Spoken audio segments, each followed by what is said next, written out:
spot thinking something I was not expecting to say. Well, we're live, and welcome again.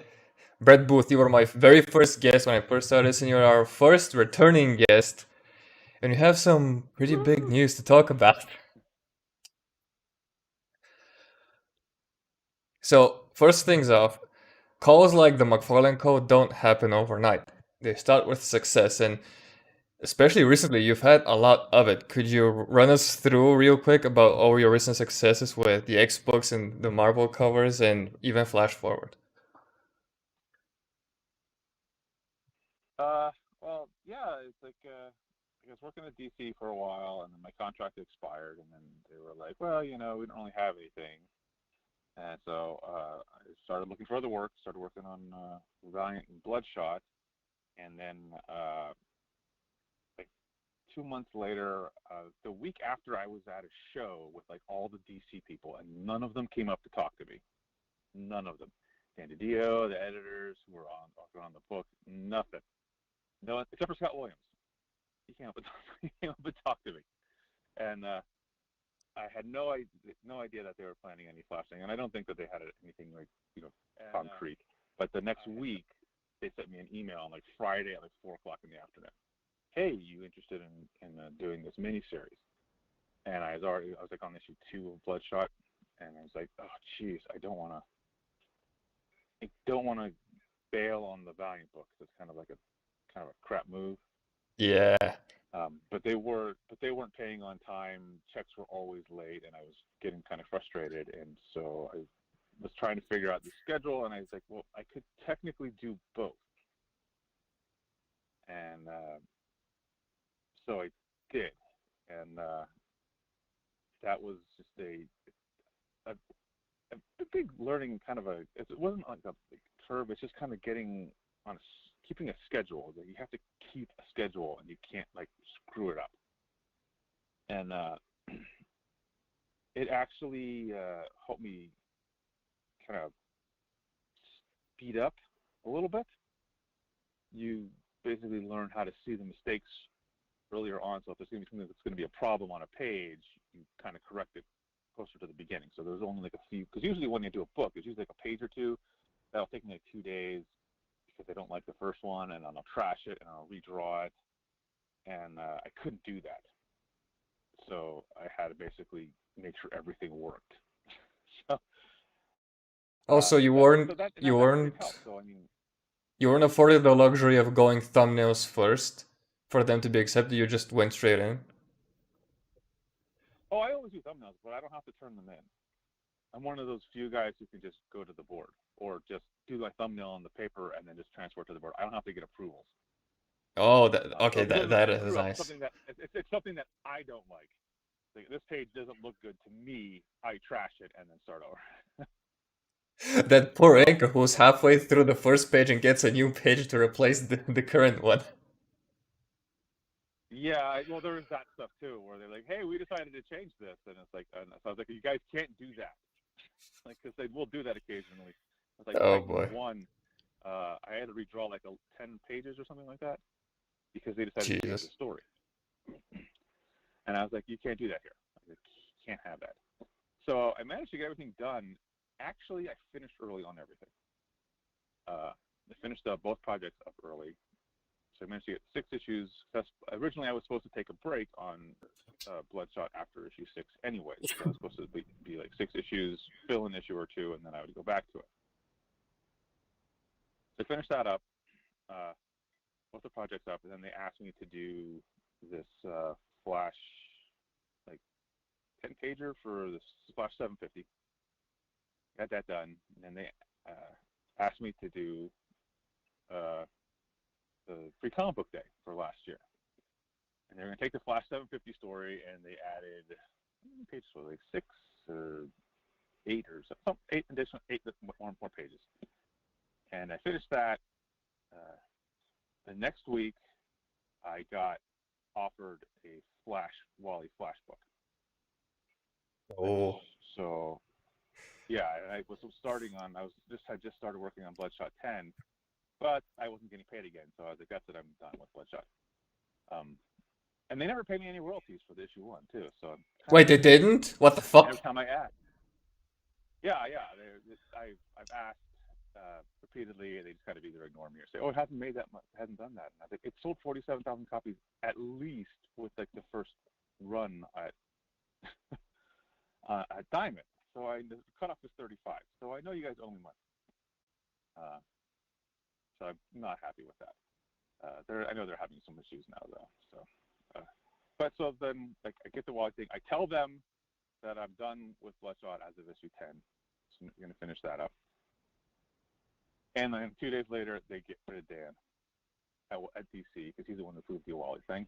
And then so they're like, "Oh, we're not sure we're gonna do the Wally book now," and then they cancel it. That is so Son of a unfortunate bitch. because I know, right? And Joshua Williamson has had an incredible flash run. I was biting my desk asking people to get you and Joshua Williamson on a flash book, but it just didn't happen. Yeah, it's probably not gonna happen. Um, and then the COVID thing happened, and it's kind of a nightmare. And then like I was just trolling Marvel online just for the fun of it, um, with the X-Men pictures and stuff like that. Oh yeah, that was And glorious. yeah, and I was like, "Oh, I'm gonna going to make again a plane ticket to go to the Marvel offices." No, I know they're closed because the DC offices are closed and everything too. And the some of the writers, some people retweeted it to like Donny Cates, and he's like, "Oh no, the Marvel offices are closed." I was like, dude, I know. I'm just making a joke. I'm not planning on flying to Marvel to do this. But like a few months later, it's out of the blue, I get an email. "Hey, would you be interested in drawing this Chris Claremont thing?" And I was like, "Sure." I don't have anything else to work on. I was talking to a friend of mine. He hasn't been announced yet, and he wanted to do a creator owned book, the two of us. So I was working on that at the time, and that's actually done. I just talked to him yesterday. It was supposed to be put up for crowdfunding. Was originally supposed to go June, but I guess they're moving to August. So that should be up soon. I can't talk about it until they announce it, though. So here's a little hint. I was working on that, so they asked me to do the Chris Claremont thing, and then like the next week they asked me to do uh, uh, what was that thing called? The X-Men issue. Can you do an issue of this X-Men book? And actually, it was supposed to be two. Yeah, I And saw then that, and when I didn't see you on the next explanation, I was like, wait, what the fuck is happening here? yeah, well, the first one, I don't know what was happening, but the script came in like I got the first 8 pages, and then I didn't get script for like a month and a half. So I started working on because right after me that they offered me the X-Men Legends thing. So they offered me a bunch of stuff all of a sudden. Like, okay, kind of odd. So I started on the X-Men Legends book with Fabian because he had actually emailed me or sent me a direct message and asked me if I'd be interested in working on it, and I was like, yeah, sure. I don't think they'll say yes, but they said yes. So I started working on that while I was waiting for more script, and then like I did like 10 pages of that, and then the rest of the script came in for the X-Men thing. So I switched back to that, and then I finished that, and then went back to the X-Men Legends book. And I was almost done. I finished the first issue of that. So I had like second issue left. And so I asked them, I said, "Hey, do you guys have anything else for me after this? Or is this it?" And they said, "Well, we only have the one book. The X-Men book is kind of screwed up right now with the scheduling, so we're not gonna have you do issue 21 because that was the next X-Men issue I was supposed to do. It was supposed to be 1721. We're not gonna have you do 21. But we do have another issue of X-Men Legends, just like one. It's one issue." And I was like, "Oh, okay. No big deal." I was like, "I guess I'll just do that and then do whatever." And then I was talking to Andrew Dahlhaus, and he was like, "Oh man, you really need to get on Instagram more." And I was like, "Yeah. I don't like the interface; it's difficult for me to use." And he said, "Well, Doso's got like all these people." And I was like, "Really?" He's like, "Yeah, Doso's got like a ton of people on there." I was like, "All Oh right." yeah, So he I went does. home. So I went home and I went on Instagram, and stuff was just kind of like, "Hey, you might like this, you might like that." And I think, "Oh, Todd McFarlane, yeah, I'll follow Todd." Because I don't use it much, so I don't follow a lot of people or do a lot of stuff on there. And then I followed him, and then immediately like a thing showed up in my direct messages or whatever they're called there, my mailbox, like from Todd. And I was like, "What the Wait, hell?" And did he's like, "Hey, I really like your stuff." but the thing is, this was in freaking December or January, and he had sent this in November of the year before, like. So like around last year's Thanksgiving, he sent it, and I didn't see it till like January of this year. Oh Jesus! Like, oh crap! So I emailed him back, and he emailed me back pretty quick, and then he offered, said, hey, just do some covers or do some pictures or whatever it is, and make it pretty easy. So I did the first Spawn Universe thing. It was actually just a random Spawn cover. He like, here's all this. They just sent me all the characters that they had. Here's all the main Spawn characters. Just pick who you like, and draw what you want to draw. So that's what I did. And then and it's kind of funny that those are like a lot of the characters that appear in the Spawn Universe book. So so they decided to use it for that, which was funny. Who would have thunk that in today's day and age you would get a call from Todd McFarlane via Instagram about a Spawn project? Yeah, it was kind of weird. And he called me like the next week, and I talked to him fairly regularly, once or twice a week usually, about stuff. And then he offered me other work and wanted me to come do work for him. And I was like, well, I only have one issue of this X-Men to do, so yeah, I'll come.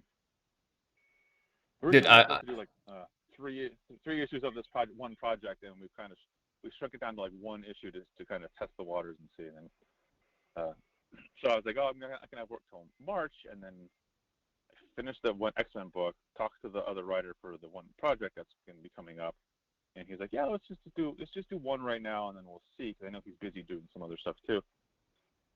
And I was like, okay, well, we'll just do the one issue. So I was like, well, I only had like 10 more pages to draw, so it's like 2 weeks worth of work. So I finished that up, contacted Todd, and said, okay, if you want me to do stuff. He said, cool. And then Marvel contacts me and says, hey, we got like 5 more issues for you to draw. So I had like pick. It's like, damn it. And in my head, I'm like, oh, well, I did all that, X-Men. I did the Bloodshot and the Flash Forward book at the same time. I could pop, and then I'm like, no, I'm not doing that until all that, X-Men. I did the Bloodshot and the Flash Forward book. Hold on. So Todd didn't decide to just put you. Todd didn't decide to just put you on Spawn or Gunslinger Spawn as like a permanent artist, because I've been begging for that for like probably a couple of years now, especially on Gunslinger. I even had like a pitch for it, but I couldn't get in contact with him about it. And when I saw the news, I was like, well, if this is anything that you could give me specifically a Spawn and Brett fan, like this is it. You put Brett on Spawn, and I'm a happy camper.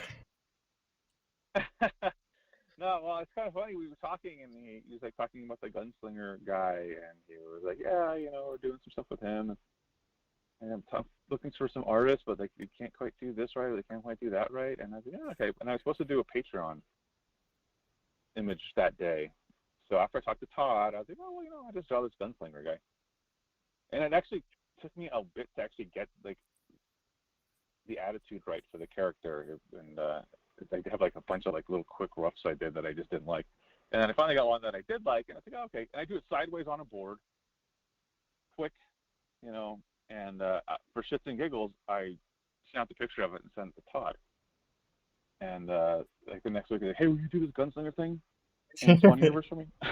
So I love Todd.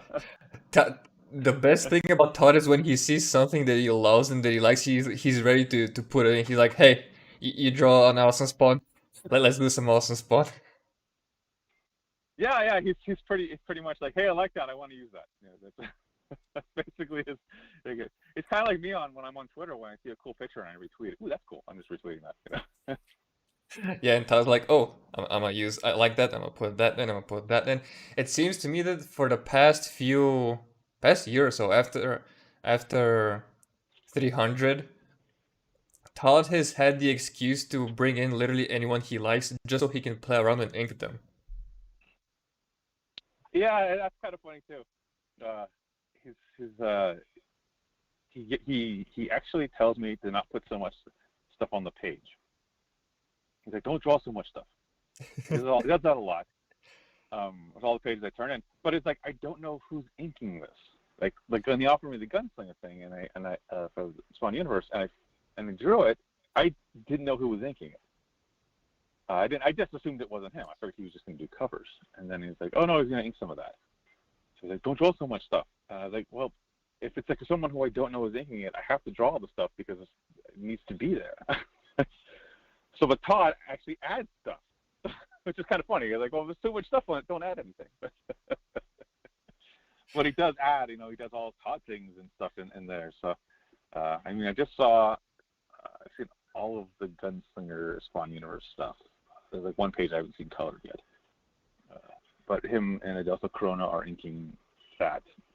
Todd, I guess he was originally going to try to ink all of it, but he couldn't, so he gave some pages to Adelso. And their styles are close enough that it's hard to tell who did what. So, and then I got Andrew coloring it. I guess for one page, I don't know what's going on with that. But it keeps it nice with the coloring. It keeps it like nice cohesive look, so it is hard to tell. So, yeah, that's good. I just get inked by Todd on multiple pages. I get inked by my regular inker Adelso. I get Andrew on colors. So I was like, I'm happy camper. So. I'm so happy that Adelso is back on colors, because I think they did you dirty on both Flash Forward and the X books, because it's just not the same. I can appreciate the colorist or the studio that colored you on the X books, because they went for that cut and grad 90s style, but there was something missing. I think either I'm too spoiled by Andrew. They did a good job on that and everything. It looks pretty good and everything, but it's like it's not like my favorite style. I like more kind of painted airbrushy stuff on me for some reason. I just think it looks better. And then they had Norm on Flash, because we've done all that stuff on Flash and the regular Flash book and all the other books and everything. But I mean, I've tried to bring in Adelso several times when we were doing a Wally speed buggy thing, and Norm couldn't ink all of it. I tried to bring in Adelso, and they just wouldn't let me bring him in. It's like getting new people into the companies, unless it's like, I guess it's different for like me or as a penciler, because get somewhat of a name. But getting like the inkers and colors that you want on stuff, they basically want to, well, we want to put this person on. Again, but that person has this coloring style that I don't think complements me, or an inking style that this happened at DC recently. I'm doing some Flash. I did some Flash covers for them for the Wally run, and Jonathan Glapian's inking them, and like one time he's like, oh, he misunderstood when they wanted the book due, and he's like, I can't make that deadline, and they emailed me and like, hey, well, how about this inker? And I was like, dude, that guy is like so far away from my style usually for a Flash project too. It's kind of really rough, kind of gritty style. I like it, and I would try it with a different character, but for the Flash, that's not gonna work. I need a slick guy. That's weird when companies do that. Yeah, I mean, sometimes it's cool to see. I mean, if it's like a one-off, it's not a big deal. It's like, hey, we need to do this to Batman cover, and we want like Bill Sienkiewicz thinking. I'd be like totally down for that. But if it's a Batman cover and they want like someone who's like really slick, it's not going to look quite right for Batman. Like maybe for Nightwing, that might work, but for Batman, you need to have kind of. And like Adelso is one of those inkers that kind of can go slick, but he can also go kind of rough too. So he looks pretty well. So I've seen him ink some of the pages from one of my Crayon books with my Speedster guy. So it totally works. So. Yeah, speaking of your Speedster guy, I know that your Crayon books that you have brewing, you and Stjepan Šejic are the two guys that are producing the most books, probably more than some indie companies, because you're working on like 20, Stjepan is working on like 50 books. No, it's just I have the one that I'm doing for Todd. There's actually a smaller project that is supposed to be going up soon in July. A little anthology kind of thing that some of us are kind of doing. I did like a few pages, 5 pages for that, and a cover. And then there's 2 projects that I've done all myself. I've got like 8 pages on the one to do. I'm hoping to finish that in the next week. And then the Parsec book, the Lost River Prince, I've got like 8 pages left. The Parsec book, I've got no pages left. It's done. Just trying to figure out with this other project with the other creator that's supposed to go in August, when to launch everything. So I don't want to like flood everything at the same exact time and then have to try to deal with all that stuff myself. So Oh yeah, I can imagine managing multiple currently funding projects at the same time. What the hell that would be. yeah, so I think I have the small one that's supposed to go in July, so that'll kind of get me at least kind of figure stuff out with this person who's done this before. So they're established people who've done this before. I was like, cool, I can learn stuff from that, and then I can learn stuff in the one from August, and then the problem is, I don't want to, step on my own toes with my regular project work too. So trying to figure out when to fit things in, because the other project I'm working on with the other creator, and I wish I could tell you the name because it'd be so much easier. We're talking to a friend of ours who's does stuff like this to help out. So I'll have at least hopefully have some additional help with some of the stuff. So it's not as completely foreign to me as it is right now. I mean, I know some of the stuff, but it's just like I just saw the Artist Express keep sending me emails that they're now doing fulfillment stuff too, so they'll do printing and fulfillment for you, so you don't have to go anywhere else. I was like, Yeah, that's good. oh, that's nice and simple. And so now I'm like, my big thing right now is I'm trying to decide on, I've noticed on a couple of these things, you need lots of covers. You need to have multiple covers. That's like the big thing. To get multiple people to order multiple books, you got to have multiple covers.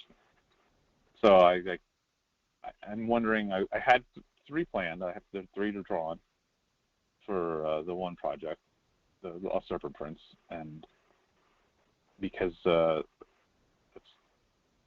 the most, let's say, wildstormy of the projects.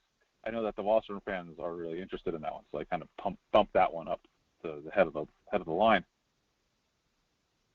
I'm not quite sure how the Parsec book's going to do. I know I have my my Flash fans, but when I do commissions and stuff like that, those people usually want me to either draw the X-Men or Wildstorm stuff. So Yeah, I think the it was Wildstorm like thing kind of is like my big also thing. yeah, but also I think the Wildstorm thing is that Wildstorm fans are so starved for Wildstorm content that they take any opportunity to get anything new Wildstorm into their hand, even if it's like a commission or anything that's Wildstormy or Yeah, Wildstorm-esque. yeah, they're pretty hardcore. The ones that are the remaining ones are really hardcore. So it's like, so okay, well, fine. These are people who've been following me for almost 30 years. So I was like, why not give them what they want? So so Oh yeah, that's the I best kind idea of ever. retooled the project a little bit so that it was, because it was really just going to be kind of like a train of thought kind of project. I was just going to do on Patreon, but I was like, okay, well, I'll actually do do it in story form then, and we'll pull it to 48 pages because that's the norm, and I can add things here and there, and so that's kind of where I'm at with that. But the covers is, I need to do 3 covers drawn. I was thinking of doing like the Jim Lee X-Men The kind of, triple gatefold cover. I'm not a triple gatefold, and that's the thing. I was like, should I do like one that's a triple gatefold, or should I do 3 separate covers that fit together, like the X-Men #1 cover? Oh, Because my that's a idea good was to idea. do 3 covers that fit together for this project, and then when I do the Parsec, because it's all in the same world, do 3 covers on that one that fit together. So you have basically you can get 6 covers that fit together. That was kind of my basic idea that I was kind of thinking of. But then I wasn't sure if I should get other creators to do some covers too. That's a thing. So that's where as I'm wrapping this project up, where I'm kind of thinking of going now. And I did a cover for Tyler Kirkham for his project, so he owes me a cover. And there's a couple other guys I could talk to. I don't know how many's too many. I don't want to do too much because I know that's also a lot of extra work, and then you have to pay people for their covers. Although generally we swap covers. So hey, you want to do a cover for me? I'll do a cover for you, and then we swap covers for these projects. Yeah, people have been going almost crazy with the variant covers, especially in crowdfunding. Someone I've seen who does move units and whenever he pops up, people love it, is Kenneth Rocafort. Like when he pops up, the thing Yeah, is, yeah. he pops up randomly for a cover. It's not like previously announced. Like he would do like a fan art piece, and he told you you could use it for a cover if you wanted to. kind of. So that's the thing. As I thought about that, I actually am looking forward to his book quite a bit. I really like his art style, and so I was like, oh, maybe so I'm not quite sure if how many is too many. Should I get other artists? I mean, it's. I think we're just trying to focus on finishing the damn book right now because it's like I'm so close. I can see the finish line. I just want to finish it. I got like one more double page spread and then like 5 pages or 6 pages to draw. So I was like, oh gosh, I've got 2 pages of this other stuff I got to finish for today and tomorrow. So and then I'll be able to do that. The amount of times you For said Todd, 8 that pages for other Todd. thing or that unannounced project is just driving me insane. Yeah, I can't talk about some of this stuff. I got 2 pages to do for Todd. I got to finish them on. Partially started that last night, so I'm hoping to finish either late tonight or tomorrow morning, and then that will be done, and then I'll have hopefully a little bit of free time. I just finished up with Guardian. I'd probably be done if I didn't have to do that. I did my last Guardians of the Galaxy cover on Saturday, so he asked me to do 6 originally. The only reason why I took that is because Doctor Doom was in it. Oh yeah, you gotta take that shot whenever Doctor I like Doom's to in it. draw Doctor Doom. Yeah, I like Doctor Doom, and then they asked me to do. It was kind of funny. Like they asked me to do a bunch of covers in like January for a bit, and then they asked me to do like that Fantastic Four cover. That's been done since January, and then they finally put it out. I guess last week or so. It was weird Yeah, drawing the Fantastic Four again. yeah, I was just and then about and to then say oh, if they're that giving that it was Doom, what it just was. give you Fantastic Four. They asked me to do this cover, and then they go, we don't have anything else. They told me they don't have anything else besides that one X-Men issue, X-Men Legends issue, and then they're like, well, we'll get you some covers. So I say, okay, they offered me the Guardians covers, and it was fairly easy. I was like, oh, I guess John Nova and characters, Quasar, and characters I haven't never drawn before, and I said, that'll be kind of fun. And then they offered me the Fantastic Four thing, and I was like, oh wow, that's kind of weird. And then oh, there's rumors of they're doing a Fantastic Heroes Reborn again. And I was like, no, they're gonna have to Oh draw no. Fantastic Four again. I was like, how? I was like, well, what would I say to that? I thought it was something I wouldn't expect, but they didn't ask me, so I was like, okay. But it was fun drawing. I actually had a lot of fun drawing that cover. I was like, Here's a question from the chat. that's They're good. asking how they can do a cover for you. How can they send you like a sample or an application? Oh well, that's some people send me some stuff like fan art and stuff that maybe I'll stick in the back, like a letters page kind of thing. But as I don't know what's going on with the covers, uh, I I don't really know what to, I don't know what the plan is for that yet. I'm gonna talk to Rob Michaels maybe later today or tomorrow, see what he says. Because I know he does a lot of this stuff. I just don't know. And I'd probably just get one of my friends to do it because I know some people. Yeah, that is a And good answer. So, but anyway, send fan art anyway, because fan art is awesome, and seeing fan yeah, art no, of new I do have characters is even like, better.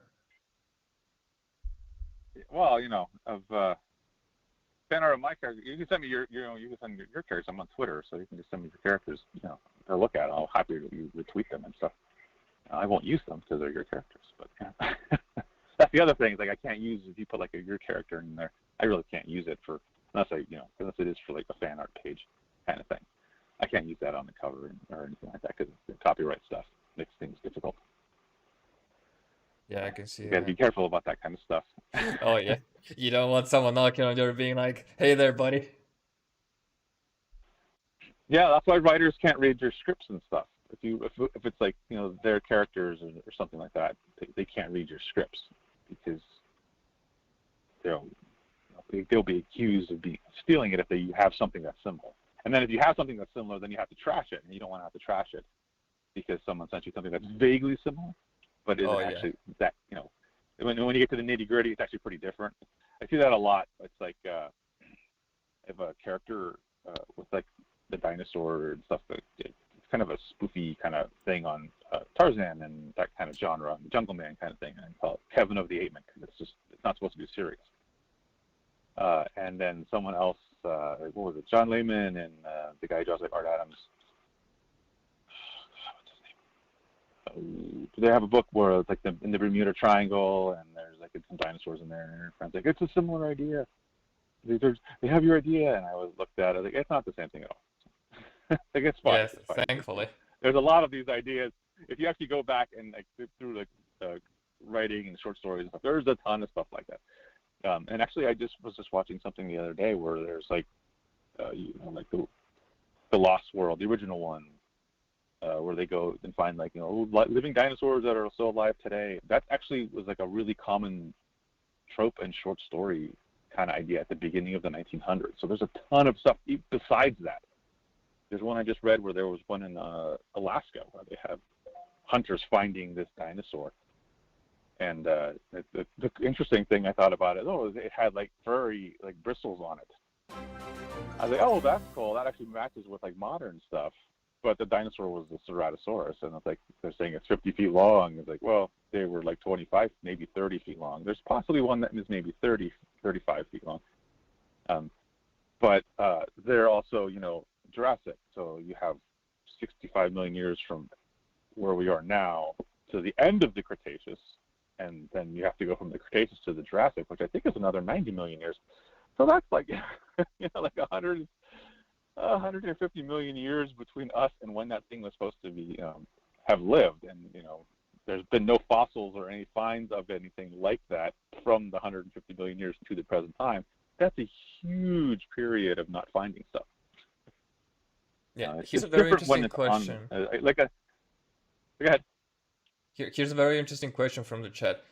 If someone wants to be a writer in the industry, is starting out as an artist a good stepping stone to get attention, or will that limit them from being a possible prospect as a writer? If you do like create your own stuff where you write it and draw it, that will get you noticed. Some. But like right now, even though I've done a bunch of writing in the past at Wildstorm and stuff, DC's really not interested in having me write anything. They're just not. And when they did have me write that Batgirl's 25th anniversary thing, they gave me a crappy ass rate for writing. I was pissed. It's like if I hadn't already written it and had been like, just ready to go to film, I would have said forget it. Oh, then they did you dirty like that? Yeah, I was like, come on. I was like, damn it. I was like, I kind of made up for it with my page rate, with my my drawing page rates. But I was like, oh, that's just like, trying to think of the idea, and then I forgot that if I do too much like writing at one time, I get a headache. So it's because of for staring at the screen and then the thinking, I can usually write like 5 pages, but if I try to write more than 5 pages, I get like a massive headache. So as I kind of write in steps as I go through, and what I usually do is when I'm laying out the pages and stuff, I'll write like a basic outline, and then I'll draw out the layouts, and then I'll write the dialogue in little balloons when I do the layouts, and then I go back to it later, and I can't read any of it because my handwriting is terrible. And I basically have to rewrite the whole thing. So I just kind of like indications of like important dialogue that I can think of. I try to make it big so that I can definitely go back to and use. But yeah, it's kind of haphazard. I don't have a lot of room in where I'm currently at. So once we move next couple of years, I'm hoping to have a nice office area where I can have like a board with like stuff on it, because I don't have any room for that here. Yeah, I have to get rid of my TV. It's either a big whiteboard or you start putting up multiple monitors and tablets and start throwing a bunch of Word documents around. I was just gonna corkboard and post-it notes as well. Whatever. I'm old school, man. Maybe some strings. I don't know. Oh, you're gonna be like that meme from, I don't know, was it The Office? The guy with like the multiple. Yeah. That's what I was thinking of. That's kind of my thought process right there. Yeah. Yeah, I probably should have done something similar. Yeah, if you can get like and the thing is, it has to be like a successful, relatively, for indie stuff, it doesn't have to sell 100,000 copies, but if it's a sustained kind of thing, writing, drawing it, that I think might kind of help. Or if you do write and draw it, and you do try to get into like the big two, try to write and draw as soon as you get in. If you just try to like draw, they're gonna put you in that box. It's like, they got like Tim Seeley, who they basically just have writing, and he's also an artist. They have like Phil Hesser, who's a writer and an artist, and they just have him writing as well. So it's like occasionally drawing, but he has that really cool graphic style. But it's like I don't see enough of it. No, it might be because he had some eye surgery and some eye issues recently, so he doesn't draw as much as he used to. But you do have like writers and artists, and they don't tend to use them, I think, effectively. Like there's no big John Byrne. Yeah, isn't like Sean Gordon Murphy the only one in recent history that has been successful at being a writer and artist at the big two? Yeah, I would say probably of the recent guys. Yeah, he's lucky that he's like got popular enough that he doesn't have to do. Because I think one of the reasons why he's able to do that is because he also inks. So he's like he's doing he's doing three things, but because he's not doing like a regular project each year. I think he said recently that he's only able to do like 6 issues a year because he writes, draws, and inks. That's when I was doing Backlash, I couldn't do Backlash all the time because the writing actually takes up a decent amount of time coming up with the ideas. And if you write you write one in 2 or 3 days a week, and then you go back to like the drawing, and so you have to draw every day. So you don't have time for anything else. And no, I was just starting out, so that's like getting used to doing that and working on the schedule. It's a ton of work, so like, I understand the amount of effort. And then like Sean's inking all that stuff too, and I was like, oh geez, that's just one power to the guy. That's a lot of work. Yeah. Like, he came in DC and he was like, I have retired from working with other writers. It's either me the whole package or none of it. Yeah, and I totally get that. I mean, there's writers that I would like to work with, but at the same time, it's like you work with a writer, you're compromising what you want to do. So you don't get to really do what you want to do. So when I work on my creator own stuff, it's like that's just all me doing what I want to do and having fun. But like when I work with the other writer, I basically just did the art. So I did the character designs and the art for it, and I add my stuff. The characters, how I feel they should be moving and acting and stuff like that in the story. So like the movie director kind of at that point. But I'm still, the basic idea is from the other creators. So it's interesting, but it's not like the same. So I totally get what Scott. It's like I would love to be able to do like the X-Men myself, or the Flash myself. So I would know, what things I would like to do, what I don't like to do, characters I like to include, characters I don't have particularly interested in, story art lines that I just have no interest in. I mean, that's part of the problem when we do these monthly books. There's always like an arc that you just don't care about. You're like, oh well, I don't like this character, but you have to draw him or her. It doesn't matter. Yeah, it seems to me that in the recent, I don't know how many years, the collaboration between writer and artist has been slowly disappearing, especially in like the big two. Yeah, there's little to know of it. They don't encourage it either. When I work with Scott Lobdell, he usually, like I did the Red Hood, like was it issue 50 or whatever issue I did last year. That was his book, so I just came in to do a fill-in. So then, I'm not expecting any collaboration with that. But like when we worked on like Flash Forward, he'd call me up and he'd ask me ideas, ask me about this. Is this okay? About that? I don't know about this. Can you tell me about that? I was thinking about doing this. What do you think? And so that was more of a collaboration, not like a total collaboration when we used to work on Backlash, because I used to work with a co-writer, and we'd actually get together and plot out the story together. That, what do you want to do? Let's do this. Or like issue 9, this Dingo character. Dan Norton and Sean Ruffner came up to me and they, hey, we have this idea for a Backlash issue, and they pitched me the idea. I was like, go ahead, go do it. And I'll just co-script it with you guys. You guys came up with the story. I'll just help with the dialogue. And that's what we did. Funny you should mention Backlash, because last night Richard Friend posted a video on his Patreon. He's doing this whole Wildstorm month, and he did your backlash number on we and he went the number one issue through the entire video, and there Ah, was like three of you guys doing the writing, and then there was you doing the pencils, and seeing that was awesome. And, and seeing how you started out as Wildstorm was also awesome. Like you said, you were solid, and you had like form and the quote unquote basics down to a T from the get go. well, I mean, Jim, Wasserman was like a really interesting place because you had, Jim, and he would show you, he basically, he didn't do it with backlash, but initially, when the first couple issues, he'd actually lay the book out for you, just like really basic, bubbly kind of figures. Because that's how we would do things at Wildstorm is we'd go to dinner, you'd plot out the story while you're talking, and we'd go back to the office, and then Jim would just do quick layouts on the board of the story. And that's how we would do it. There'd be nothing written down. And we did that for a little bit, and then once Jim thought you were able to go and do the layouts yourselves, he just kind of let you go. So after a while, you just start doing it yourself. So you learn by working over and talking through the process and seeing how everything goes. So you have Jim there, you have Wills, you have Scott, and you have Mark at the studio. And you could go out, watch them work, you could ask them questions, you could talk to them. So you learned, and I learned by watching. Unfortunately, just because you learn by watching doesn't always mean you have the motor skills to pull some of this stuff off. Correct. And I think watching Scott Williams ink stuff is just like, you just, how do you do that?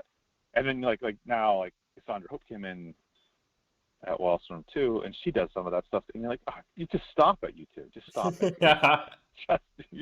You're just making me feel bad. Cut it out. They're just like masters with this stuff.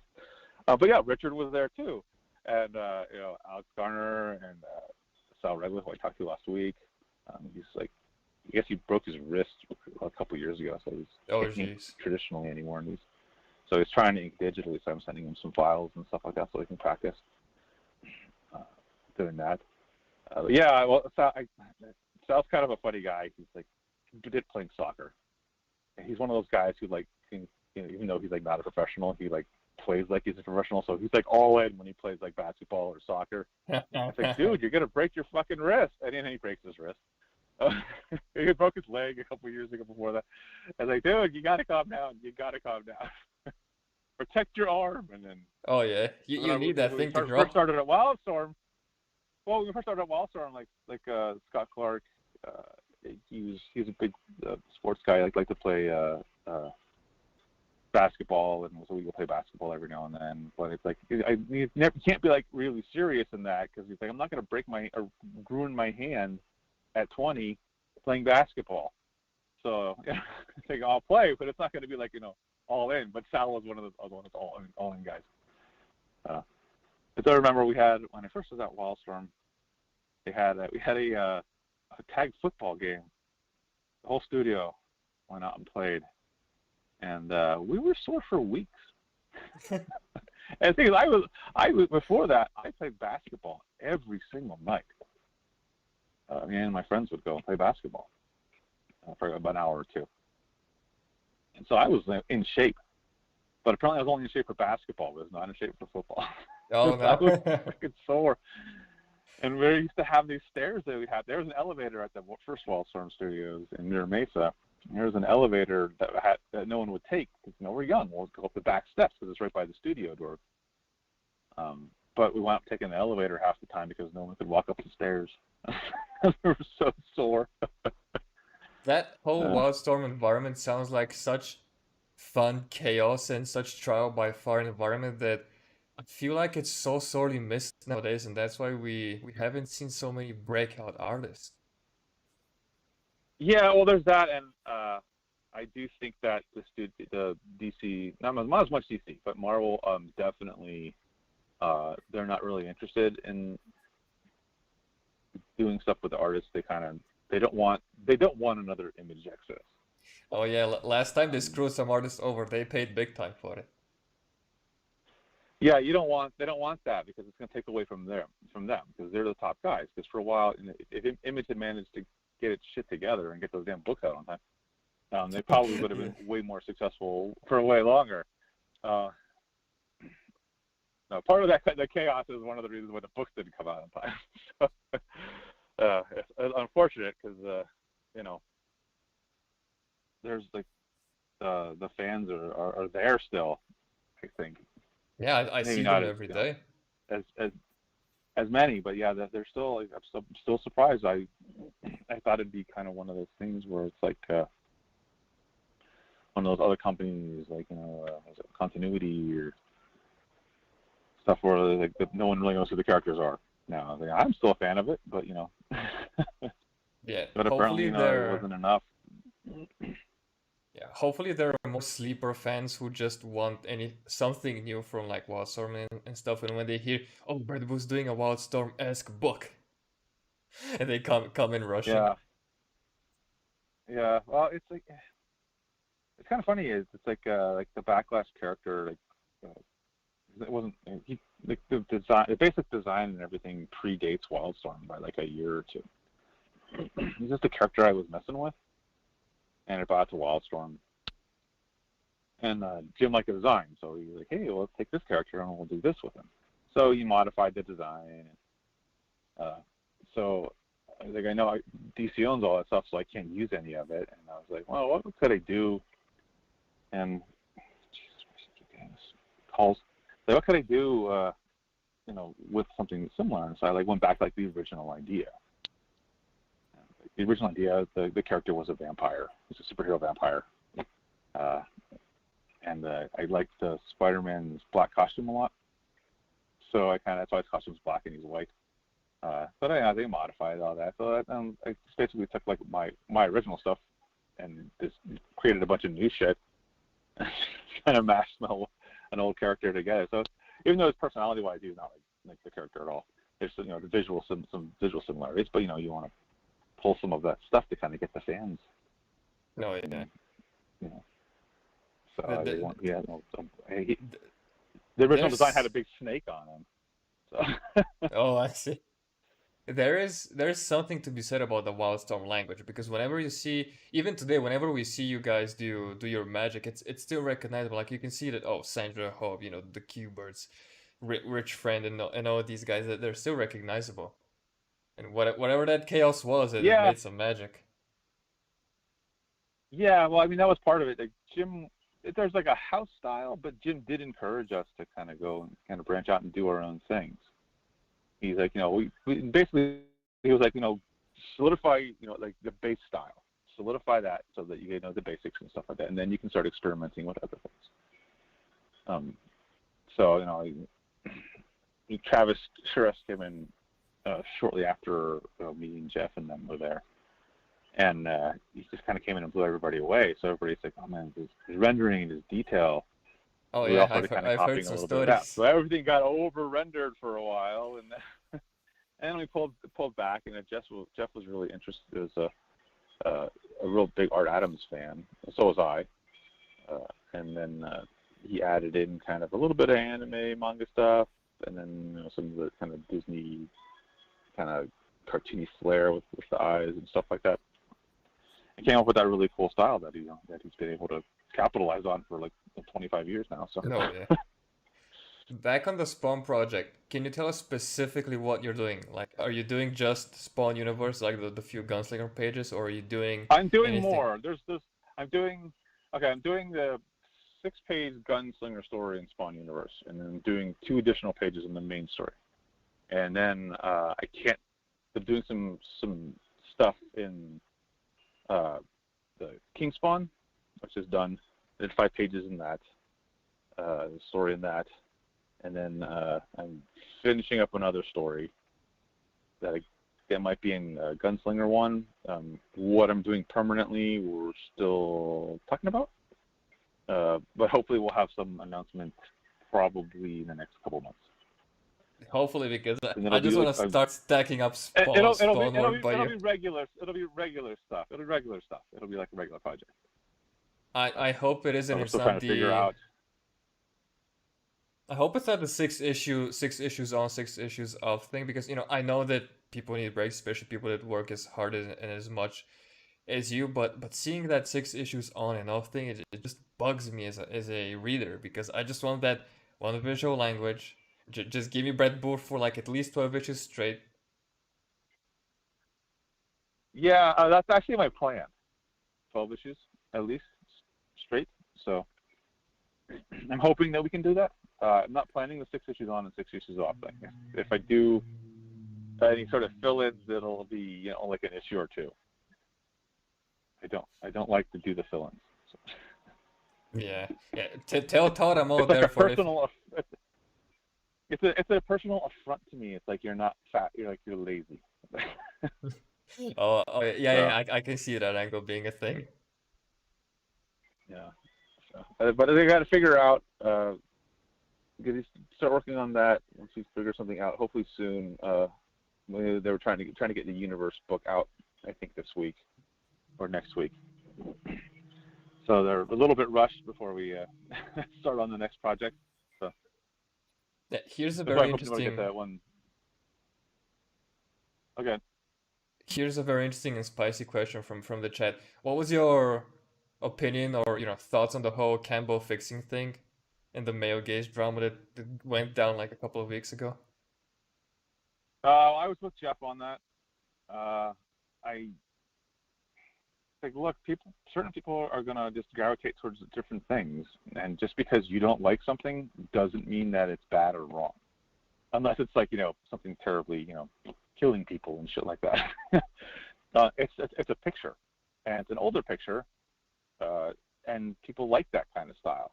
So just because you don't particularly like it, you just don't look at it. Like I don't have to like I saw some of the fixes, and I was like, yeah, that style is it's competent, but it's not anything that draws me to it. Nothing interesting or exciting. And I'm the other thing is a lot of us aren't trying to draw realistic. The realism is there is like a base of stuff, but what we want to see is almost it's hyper realism, but it's actually not the right word. Hyper realism is when you do this really big giant. Maybe that's super realism. I don't know. But I want to see something better than realistic. I want to see Oh, you mean idolized? movement, action. Huh? You mean idolized realism, as in ideal figure, ideal action, and all that? Yeah, it's kind of like that. I mean, it's like in the Incredibles. Like she used to design for gods. It's like, well, I'm drawing gods. I'm not drawing Joe Schmo on the street. Like I'm not interested in that. I don't care. I don't need to see me represented in these comic books because I'm the before. I want to see the after. That is So an it's like awesome quote. I'm Peter Parker in Spider-Man. That before he gets bitten, what I want to see is the stuff after he gets bitten. That's the cool stuff, not just like a guy with almost 50-year-old guy who's like 10 pounds overweight, running around with bad knees and his back hurting. I don't want to see that. It might be for a comedy thing that might be really funny. Uh, that might work for if it's comedy. But if I'm watching like the X-Men, I want to see fucking people in their prime kicking ass. I want to see the tough guys. That's what I want to see. But and not everybody wants that. It's kind of like this weird. It's like people who aren't actually superhero fans, who are just like fans of comics and stories in general. They're coming in and they're basically trying to dictate. Well, I want I want and I get the representation thing where you want some characters to be like you, but I still want those characters to be God. I don't want them to be Joe Schmo. So Yeah, I I get want if it's whatever character is, I want that character to be the best version of that character, that person that I can see. At least visually, because it's just so much more dramatic and cool looking. They can keep all their weird issues because that actually adds drama and stuff to the story. But plus, when we're drawing all this stuff, having to draw only a few body types and stuff is far easier than having. And then I can spend the time on the backgrounds and the action and the motion and the movement. If I have to worry like I'm have to draw 30 different people with 30 different body types, that's going to take precedence over the cool stuff, because it's just like what do you use and what you don't use. So it's like there used to be a whole thing like the Marvel. Marvel used to have like a book where they make fun of themselves. and they had like a whole I'm not thing with acquainted. like, oh, here's John Burns drawings of like all these blonde characters, and it's like Steve Rogers and all the other Iceman, all the characters who are blonde, and they all have the exact same face because and that's how he's able to draw 2 books a month because he could Oh take yeah. those kind of shortcuts and but but still get the action in there. So like you modify things a bit, try to do some stuff, but at the same time, like it needs to also what I want is I want these kind of idealized Greek god kind of forms. So Yeah, it's so it's interesting like two that people are. different types of fans. Yeah, it's interesting that people bring that, criticism and male gaze and all that nonsense when there's manga and manga is kicking ass and manga is even going even further beyond those levels of, let's say Oh fan yeah, yeah, service and yeah. idealism. There's and the manga has. I don't have a problem with their. You want to do that with the dudes? Do that with the dudes. Yeah, man. You're complaining about this. I don't care. If you don't like it, just don't buy it. I mean, that's like that book's from like 2008. That's like 12 years ago, 14 years ago. I think she was a supermodel, so she's going to be attractive. She's also a superhero. So I was like, yeah,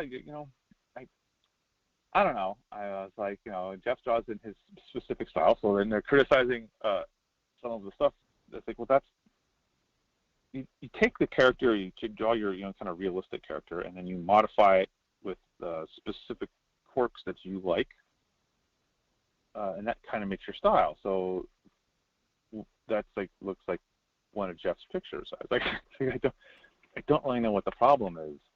As it's there is a weird thing going on with people wanting to control what others like. I don't like that at all. It's like it's wrong, and there's like the controversy recently with we've got the sex and stuff out of the mainstream Western comics. Now we need to work on the manga stuff.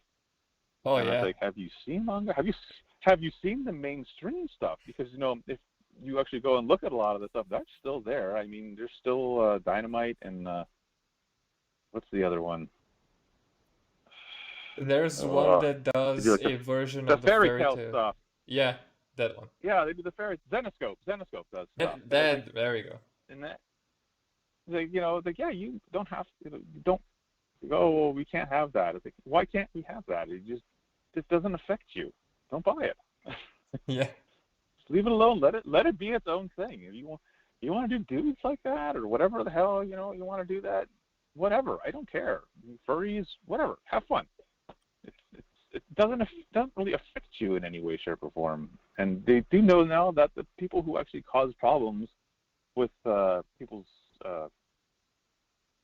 what's the words I'm looking for here, like identity, but whether they feel attractive or whatever it is, it's not like what they see; it's their peer groups. So if you have body issues, it's not because you saw like a pretty girl or a pretty hot-looking dude or whatever it is in a magazine in underwear. It's because your peer group is telling you that you're not as attractive and you're taking that to heart. That's the issue. That's the studies on this. This is proven science. Yeah, but And they're just gonna ignore it. So because I don't like this, you're not allowed to like it either. And that bugs me. So, yeah, like Twitter's what weird. was it? My issue Yeah, with like I saw the movie. Oh, go ahead. yeah, my issue with the whole J. Scott Campbell thing is that the person fixing his art came off as, oh, I am better than J. Scott and I improved his work. That was my biggest issue. Yeah, that's a lot. That's a big thing. It's like, oh, I saw one of. It's not that hard, and then they drew something. And it's like, yeah, well, that works for your style, and it's fine. You're not actually getting the pose quite right because it's not the right, down shot. But you know, it is art, so it's a bit subjective. But can you draw like 100 panels with this kind of different stuff, with different poses and stuff like that? Can you do that, or did this take you 2 days to work out? It's like can you also sell 100,000 copies? There's a lot of stuff going into this, and it's like, yeah, you're drawing more realistic, kind of, yeah, but that's not what he's going for. So you completely like missed it from the get go. Like the other pose, the other one that he did with the black cat, that I actually messed around with for fun too. I moved the leg because the one leg he had, there should have been a bit of a foot showing, so that bugs me. So I closed it. But Jeff draws these really long legs, so it's like that's part of his style. So how he does things with the hips, it's part of his style. He will usually exaggerate, women actually can move their pelvis. They move their pelvis more when they walk. They have specific things that they do because the pelvis is usually wider, which means that the hip bones are out further than in the male. So they canter more, up and down when they walk. So then that's an actual thing. Not all women, because there are different body types, but that's like the average normal thing is they generally have wider hips, so their knees come in a little further, so they move a little differently. Their generally shoulders aren't as wide, the rib cages are a little shorter, and there are anatomical differences. And I'm sorry to tell you this, but there just are, which is why some of these people can look at a woman, look at a skeleton and say, "Oh, that's a female, that's a male." Doesn't always work, but usually that's the case. So arguing about what's realistic and this and that, and then the funny thing is, like, they want the different body types, but then they're saying, oh, this body type isn't real, and then there's like cosplayers who can do it. There's Have you been on Instagram? I'm on it every now and then, but I usually just look at comic art. I don't really look at like a lot of stuff, but there was this whole thing with the kind of 3/4 butt shot, and then they kind of turn around, and the woman the guys do it too, and you can see like part of the side of the chest, and they're saying, you can't do that, you can't do that, and then I see like 20 people on Instagram or on Google in a search when you're looking for someone throwing a punch or something, and they can do that. So it's like, well, just because you can't do it, and maybe like 90% of the people can't do it, it doesn't mean that these people who are incredibly flexible and incredibly strong and agile can't do it. It's like So I used to do it all the time with the guys. I did it with the Flash. I did it with Superman. Oh, no one said anything. But if you do Flash it with a girl, is doing the splits very often.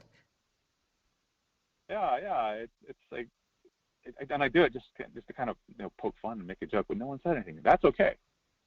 And people liked it. People actually liked it. So it's kind of funny. Yeah, I mean, every time people bring up fan service for the male characters, I'm like, hey, have you seen this Brett Booth Nightwing butt shot? Oh yeah, that was totally. I mean, someone asked me about it. Like, when do you do your butt shot? And then I was working on that page, and I was like, oh, I'll do it right here. I'll do this butt. I'll do it right here. So that just for it's a fun thing. It's like, it doesn't hurt anybody. Nightwing doesn't care. And the thing is, the people who are complaining about the butt shots on like I'm not sure who the butt shot originally was, why it was bad, or who it was originally on the female side or the woman's side. People get mad if I say female. So if you do it on like the male side, it's okay and encouraged. It's like, oh, that's a double standard. Stop taking things like way too seriously. It's just a comic book. Yeah, it's just a drawing. Yeah, just sit back and enjoy it. It's fun. You're not gonna like all the pictures. Pick up the stuff that you do like, and then don't buy the stuff that you don't like. That's generally how this goes. If you don't like the story, don't pick it up. And you have to read it first, unfortunately. So you're gonna have to pick up at least the first one. If you don't like that, I mean, don't pick it up. Like, I just watched the Raya movie with the dragons. I didn't like it at all. But a friend of mine really enjoyed it, and I was like, oh well, cool. It seemed like they're just popping in a bunch of tropes, but I didn't see anything like originally interesting in that one. I would actually, was it the White Serpent, or I can't remember. It's like a Chinese animated movie with these giant serpents as women that could turn into serpents. I really enjoyed that one. The visuals were really cool on that. And the story was a lot of fun. This one just seemed kind of flat, and I generally like the Disney movies. So Yeah, Yeah, not for it's me. it's weird No big that deal. I'm gonna get bored by a dragon movie by Disney, but Yeah, well, the dragon and the thing is like, oh, like the dragon was okay. I like Aquafina a lot, but I think that the design kind of bugs me because it kind of looks like a My Little Pony dragon, Oh God. and I was like, okay, I'll give it a chance. Hopefully, the rest of the story is there, but it just seemed kind of like a lot of tropes. Some of the designs are cool. Like I didn't like the baby thing. I thought was interesting, but I think would have been more interesting if the baby was like some sort of monster or demon. That would explain why the baby can do that stuff. uh, but it was just like, yeah, okay, whatever. And so I moved on, and then I guess last night I watched the Justice Society of America movie, which I did enjoy, but the animation style reminded me of Archer for some reason, so I was waiting for the like off-color jokes and stuff like that that Oh, never came. uh, so it was a little, it was a little disconcerting, but it's and then like the first time you see Wonder Woman, I think did they like did swipe Otto's stuff? Otto Schmidt? yeah. Schmidt. Otto Schmidt did. Uh, Otto Schmidt was among the designers. okay, yeah, okay, that explains it. Because I was like, that looks like Otto's stuff. Like it looks Yeah, just no. like his Wonder Woman the first time you see her. Okay, that was kind of got me a little bit like weird. What the hell? Um, but other than that, and the Archer stuff was kind of funny. Um, and then like the only thing that bothered me was like there wasn't enough like Superman stuff. Like once he's like the Shakespeare guy and like he gets the suit and then like he does, oh, I don't want to do this and I'm just gonna be my reporter guy. And then you see like almost till the very end of the movie, and then he all of a sudden, oh, I decided to be Superman now. It's like, well, what the hell happened? Yeah, that was clumsy. That was a little jarring, but there's some cool animation in it. The killing of Steve Trevor, of course. It's like, oh, why'd you kill him? That makes you. Oh well. But I enjoyed it. It just kind of depends. Different style, animation style. I'm pretty adaptable with the animation stuff, so I'm happy to because see I've been Warner old. Brothers choose a different animation style because while I like the quote house style for the DC movies, getting a fresh breath of air is pretty good. Yeah, I mean, I like the Bruce Timm stuff a lot. Oh yeah, I love And that's those. because that's like the classic stuff. But I do like it when they go out and do some different stuff. I mean, the Superman was it Superman versus Doomsday or the Apocalypse or was the Doomsday the more recent one? Because I like the Apocalypse one too, where they were like using Michael Turner's kind of base art. That was really cool too. But the recent one where he's fighting Doomsday and he dies, I kind of like it. It was pretty close to what they were doing their house style, but the house style before that was kind of hit or miss for me. This one was a little more consistent, and I like that a lot. Here's something I want to ask you. As So someone who gives out free critiques and lessons very often on Twitter, have you seen people improve? At least those who bother you on the regular. Have you seen the yeah, general? some. I do see some improvement. The problem is there's always going to be some people who just um, I'm not try. I do not want to try to be mean to anybody, but there's like uh, it's an innate. Sometimes the drawing is an innate skill. It's kind of like if you're good at doing, you're good at playing basketball, or you're good at running and shooting. You have the hand-eye coordination. I think art is you can get so far. The average person can get so far, but you need to have like this like genes or some specific things in you that gets you over to the next level. Not everybody has that, but I have seen some people improve. There's some people uh, I've talked to who are actually doing professional work now. So uh, that's great. I love seeing more people being able, the industry is so weird right now. It's hard to tell if I'm hoping there's enough work for everybody.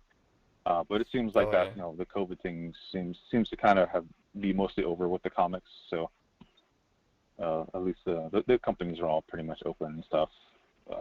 But there's new ones forming and all this other stuff. But I think there's a lot of opportunity coming up. But getting the books out, and it's like getting the books out is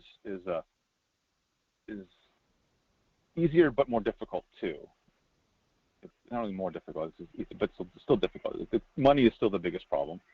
As we saw with that, it's like I'm a big fan of digital, but then we saw that digital company go out of business 3 weeks or 4 weeks ago, and then people lost all their shit. Like, that's not right. How the fuck do we fix that?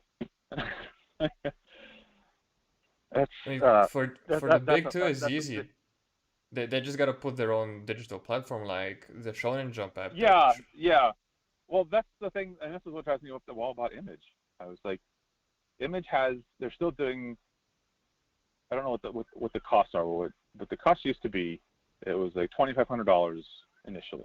So now I'd pay for your previews ad. You get 2 ads in their books, and that's pretty much it. And then they'd contact with the printers, and you're able to go in because they buy paper cheaper, so it costs that stuff to be somewhat cheaper. But you still also have to deal with the discounts and Diamond and Quebecor and paying all the distribution stuff, everything like that. So it's kind of a, printing is costly. It costs a lot of money still. I mean, it's cheaper to print now. It's way cheaper to print than it used to be. But at the same time, you still have to pay for the distribution, and the comic book stores get their discounts. If you go through Image, it's like, I think 55% off of the cover price. So the comic book stores pay for like half the cover price. And so the other half, 45%, goes and is distributed amongst the distributors, the printers, and then the companies. So Image would get their cut of that, and then you get what's left. So that's, it's a huge cut. You might be, and this is like the old books were like $2.50. You're making, you're not even making $1 on a book. Oh, jeez. So if you did it digitally, you wouldn't have those costs. The problem is, what we saw with things closing. I don't think Image is going to close anytime soon, but I think that'd be a way for, like, you can try out new projects and stuff like that, see what fans like and what they don't like, and then kind of start it out digitally, print it as trade, and then if it's successful enough, then you can print single issues later, or go, start to do another series and start it as like a 6-issue thing or 5-issue, whatever it is. Do it digitally, sells well, does fairly enough digitally, print it as a trade, and then you can go back and do another series, or you can do the original series and print too, and then go forward that way. There's no money for these creators to start these books. That's the problem. Image doesn't give them money. You have to pay Image money. Yeah, So I think Skybound does give you like a page rate, but they take a percentage of ownership. But other than that, yeah, Image is like, yeah, I heard you pay us. I heard. Well, that's the thing is that now everybody wants a percentage of ownership because they all want that Netflix deal. Yeah. That's what most of the companies are looking for, is the Netflix deal. So, like, I know that Boom, IDW, I think Skybound too wants like 50%.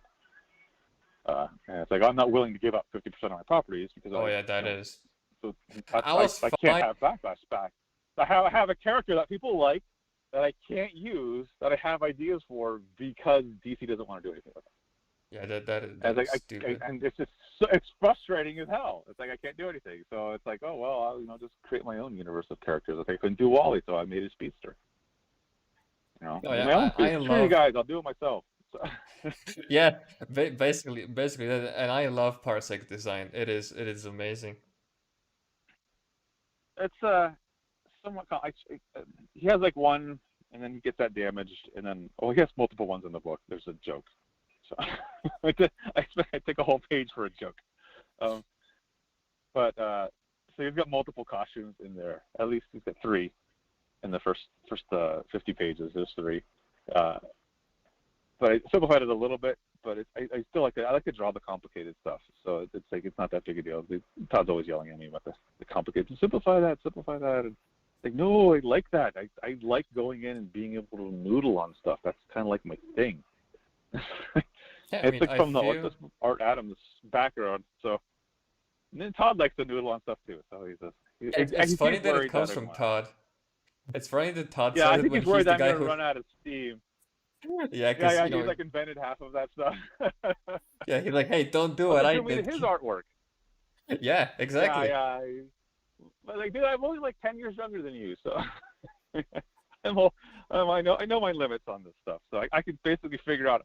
I can read a page and then figure out how long it's going to take me to draw. Read the plot for it and say, okay, this will take me about 5 hours. This will take me about 4 hours. And then like half the time, I actually will go faster.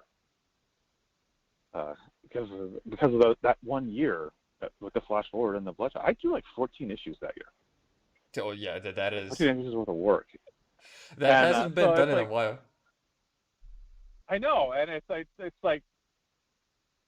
not that hard. It was a great learning experience because I know what to do and what not to do now. Like something I don't like something, I can figure it out much faster. And like Greg has a problem. Greg Capullo has a problem with it too because he's like, "So I start time drawing this damn page.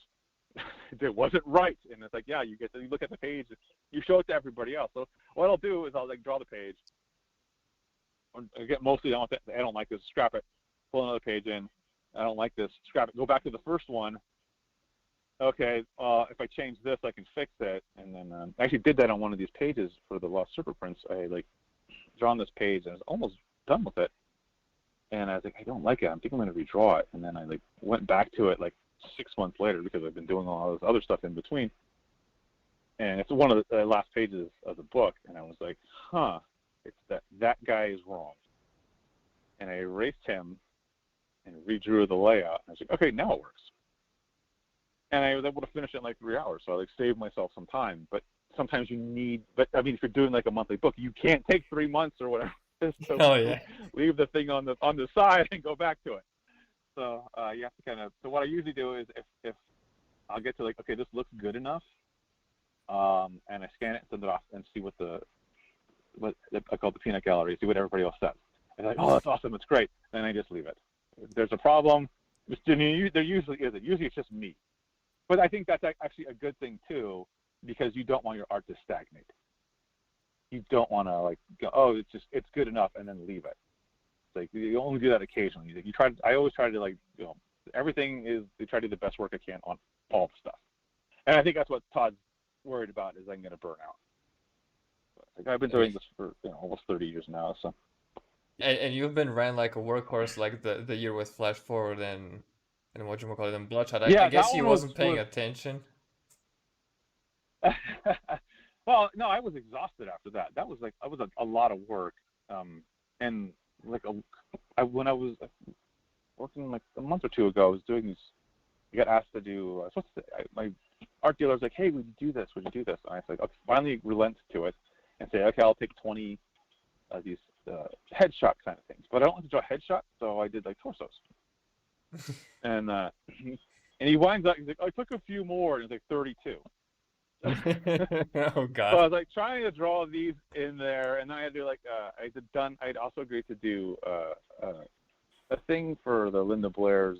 She has like a animal rescue place, and I agreed to do a commission for that, so that they can help fund that because they're having problems because they can't have people going there because of the COVID and stuff like that. So I was like, I had 33 commissions. It's one full commission, and then like 32 like torsos, and so I was trying to like fit those in while I'm like drawing stuff for Todd, doing commissions, and then doing these covers for Marvel and DC because I was doing the Flash covers.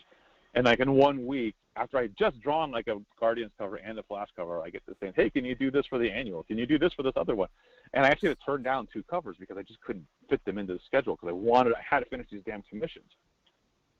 So I just wanted them off of my table because it's just like you see this giant list and you're like, oh God, it's just staring at me, and like I know I need to get these done, and I want to be able to focus on the regular work. So, and I still do like Patreon pieces and stuff mixed in with that. So it just be kind of it gets to be a lot of work. Yeah, Even whenever though I it's see fast, you it's post just like dump, I'm I'm like, still he's been drawing working. like yeah. Well, I generally draw 5 comic book pages for whatever project I'm working on a week. Commission, Patreon piece, and then any time I can squeeze in a creator on stuff. So I'm generally drawing almost, between 8 to 10 pieces a week. And that's like the norm now. It used to be 4 to 5, but after the flash forward, it's like 8 to 10. So it becomes a game of keeping the quality up, improving, but also getting the stuff out. It's difficult. And then when I see like these the manga guys, and I do have I have a guy who follows me, who talks to me on Twitter, and he's like, I want to do like 19 pages a week, and he sends me his stuff. I was like, dude, you yeah, it's easy.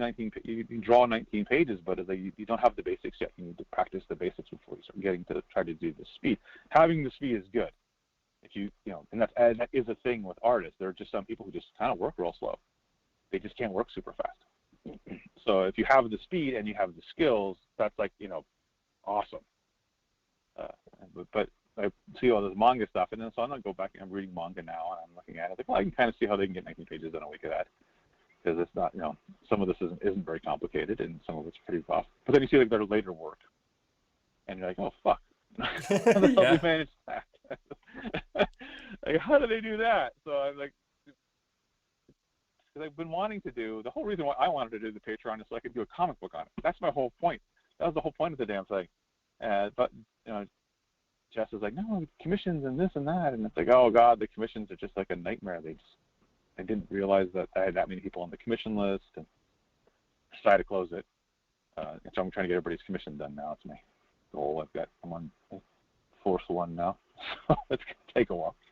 But I was like, oh man, I'm trying to squeeze in all these commissions with the Patreon pieces and all the other work, and I was like, I don't have even maybe half of a day to do the creator-owned stuff a week, and I think I'm never going to get anything done. So like, cut the commissions a little bit so they have a little bit more leeway with that. Most of the stuff I'm doing with Spawn stuff is mostly with one or two characters, so it's actually fairly fast to draw. Oh, A single character book way easier than a team book.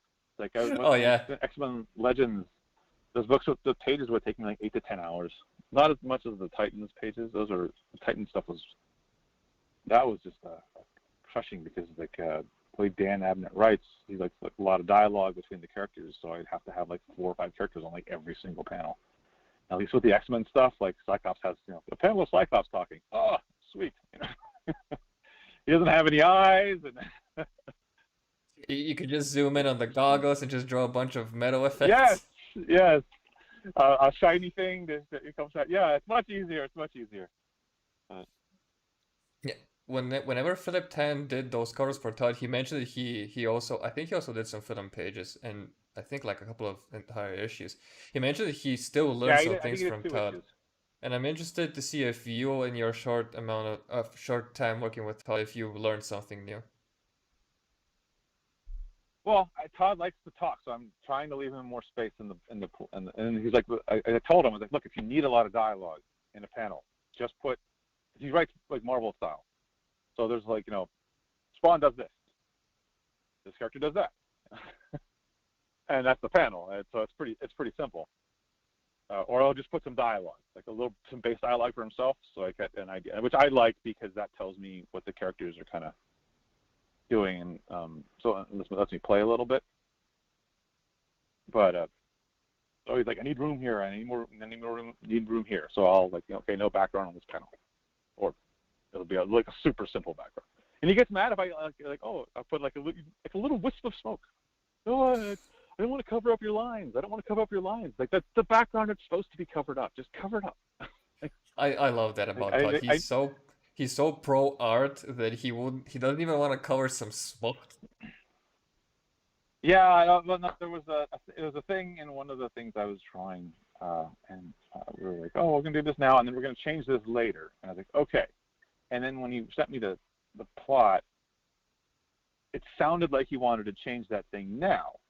So I changed it. It was the motorcycle, and I changed it to a cooler motorcycle. I thought it was cool. And then when I'm talking to him on the phone, he says, oh, and then we'll change that later. And I was like, oh, crap. So I have to go back and redraw the motorcycle. And I didn't want to have to redraw it. Oh God. Like, trying to modify because most of it was pretty small. But I was like, oh, crap. And he's like, hey, the motorcycle tire's too big here. I was like, I know. I didn't want to change it because it looked cool. God damn it, Todd. That's just kind of funny. It just reminds me of like when we used to work at Wildstorm. It's kind of it's way more loose than like DC or whatever it is with the characters. So you get a little more leeway with some of the things, and like I just start sending some pages, and he's like, "Man, that guy looks really angry there. Remind me never to get mad at you." There's like a fight scene. Yeah, I was talking. But I mean, he asked me what I like to draw, and then I tell him what I like to draw, and he includes it. And so Yeah, I that don't is know awesome. enough of the Spawn universe yet. I'm still kind of feeling the universe out, so I'm not like I am pitching him some ideas. We did go through and when we were doing the Gunslinger uh, Spawn universe thing, uh, figured out like some of his origin and stuff like that. So that's actually in there. Not really in there. It's like it's what we see in the Spawn universe thing is based on what we had talked about. So it's basically the aftermath of what we talked about. Which is interesting. Which way he took that when we were working that story. So it's like getting to know how he works and how his brain thinks. Is kind of fun, but it is like definitely more collaborative, which is nice. So. Oh yeah, that's gotta be awesome to be like, hey, you're not just a pencil pusher. Yeah, yeah.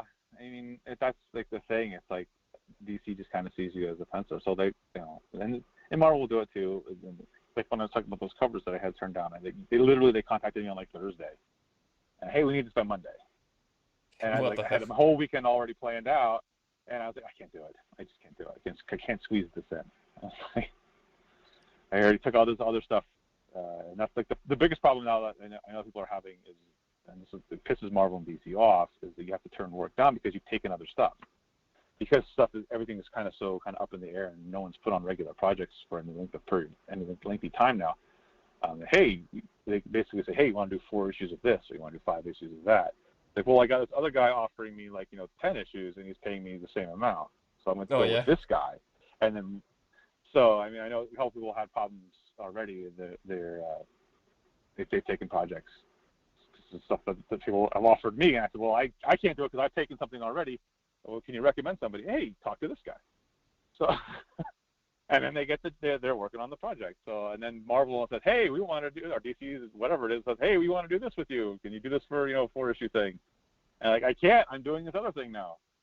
So it's I'm hoping that Marvel and DC won't take that too personally, because it's basically like, well, everybody, it's a gig economy, so you basically take whatever Yeah. gig you can get that pay the best. So. And especially now with the rise of indies and especially crowdfunding, that sort of conversation should be heard a lot more often in regards like DC and Marvel asking people Yeah, for work. yeah. So I mean, I'm hoping. As I talked to a couple, one of the things that I was thinking about is like, and I know a couple of my friends are interested in doing some crowdfunding stuff, and they're actually working on projects. It's kind of having like a loose like studio kind of thing. So it's kind of like you have like an image eye on the project. So it's not it's not, of course, not the image eye, but you have like whatever studio you want to call it, and it kind of goes on the book, so that you can do what Image did, was if you want to do a little bit of a crossover, you can use some of each other's characters and stuff like that. That was basically all done with like a handshake. Sure, you can use my Oh, character a for that. shared universe, Yeah. like a handshake, shake, a shared universe. That sounds fun. Yeah, something because I think like everybody has they're pretty controlling of their own little space, and that's cool. And I'm totally with that. But sometimes like when Youngblood appeared in Wildcats or Cyberforce, that shit's just fun. And it's fine to just do like a little 2-issue thing just for fun. I think that comics are. I really think and I know this for a fact because I know like some of the writers like, I want to write my Dark Knight. I think I don't want to read your Dark Knight. I want to read something fun, because I didn't like the Dark Knight. It's too Preach. dark. I want some fun stuff. I mean, I like comedy a lot. So if you can have some cool dark stuff with badass fighting and then some comedy on top of that to boot, and with some badass designs, I am in.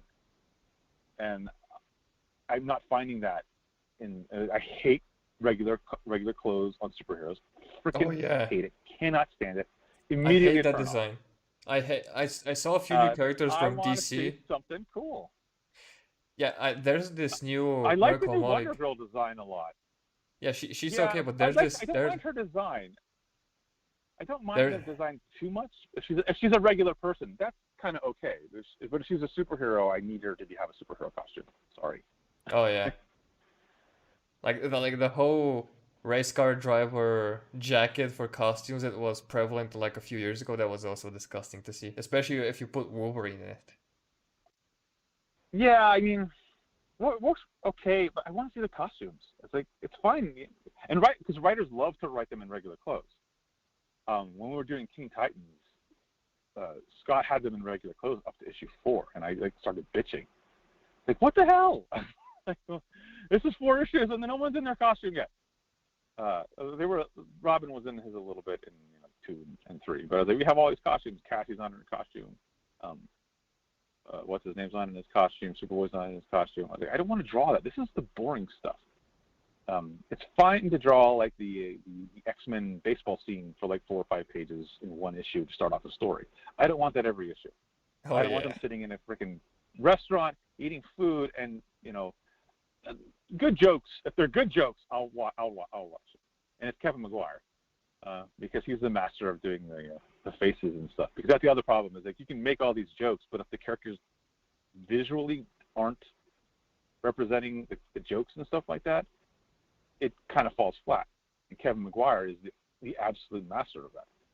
Yeah, the dry British humor only works in 3D. Like if you put that on a comic page, it hardly works because there's so much that's needed in order for it to work. It's a very specific skill set, and the anime people actually do it, and manga people do it pretty well because they will do these super exaggerated expressions and stuff. So that works. Kevin Maguire, because he's able to draw out the facial expressions so well and so subtly, he can pull it off better than anybody else. So, you can make a joke, and I mean, I usually go over the top, a little more anime, definitely, manga and anime, when I do it. So, like, the characters will get, and that's one of the reasons why I don't like to switch the style up. And I refuse to kind of switch to, like, the more popular stuff that's now, because it's too realistic. I can't get, if I want to do comedy, I can't get it easily. And I like to have little jokes. I mean, I'll do just a couple, and I was actually surprised that Todd let me get rid of it. I do this one thing, and the one issue, because I did go a little over the top with this plot character, and Todd's like, I love it, and I was like, oh, okay.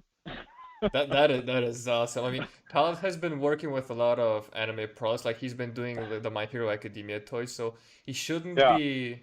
It shouldn't be foreign to him to see like a super exaggerated facial expression or something. Yeah, no, it was cool. I was like, oh, cool. I can get away with some of this stuff. I can put a little bit of comedy, because I know Todd used to do that kind of stuff. When he was in Spider-Man, he got and it wasn't like all the time, but he would put some comedy in there and some of the background characters. I know Sam and Twitch weren't like super serious, so I was like, oh, that's cool. I can actually do the stuff that I like comedy, so I like to put that in there, and I put it in my own books too.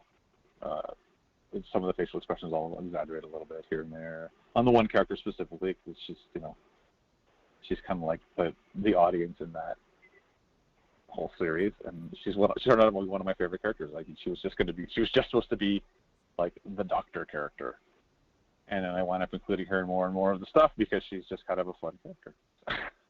I love it when characters take their own ring.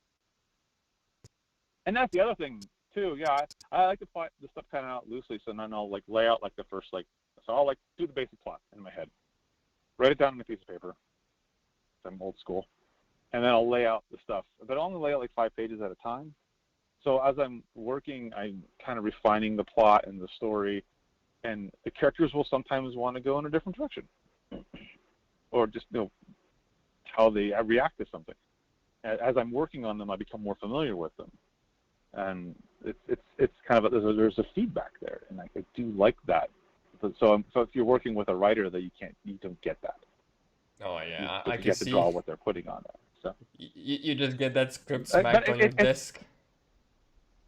Yeah. So it's a very interesting way of the different ways of doing things. And, I've worked on scripts that are like really rigid with all the dialogue. Now it's the Titan stuff, and that's fine because I know exactly what the characters are supposed to say. And then as I know the characters, I learn more about the characters. I would have okay, well, Donna doesn't stand that way. She has to stand this way. And, you know, Lilith stands this way. And, okay, Wally stands this way. That's this guy. Roy is always kind of he's a little loose. Nightwing is loose, but also because he's the leader, a little stiff sometimes.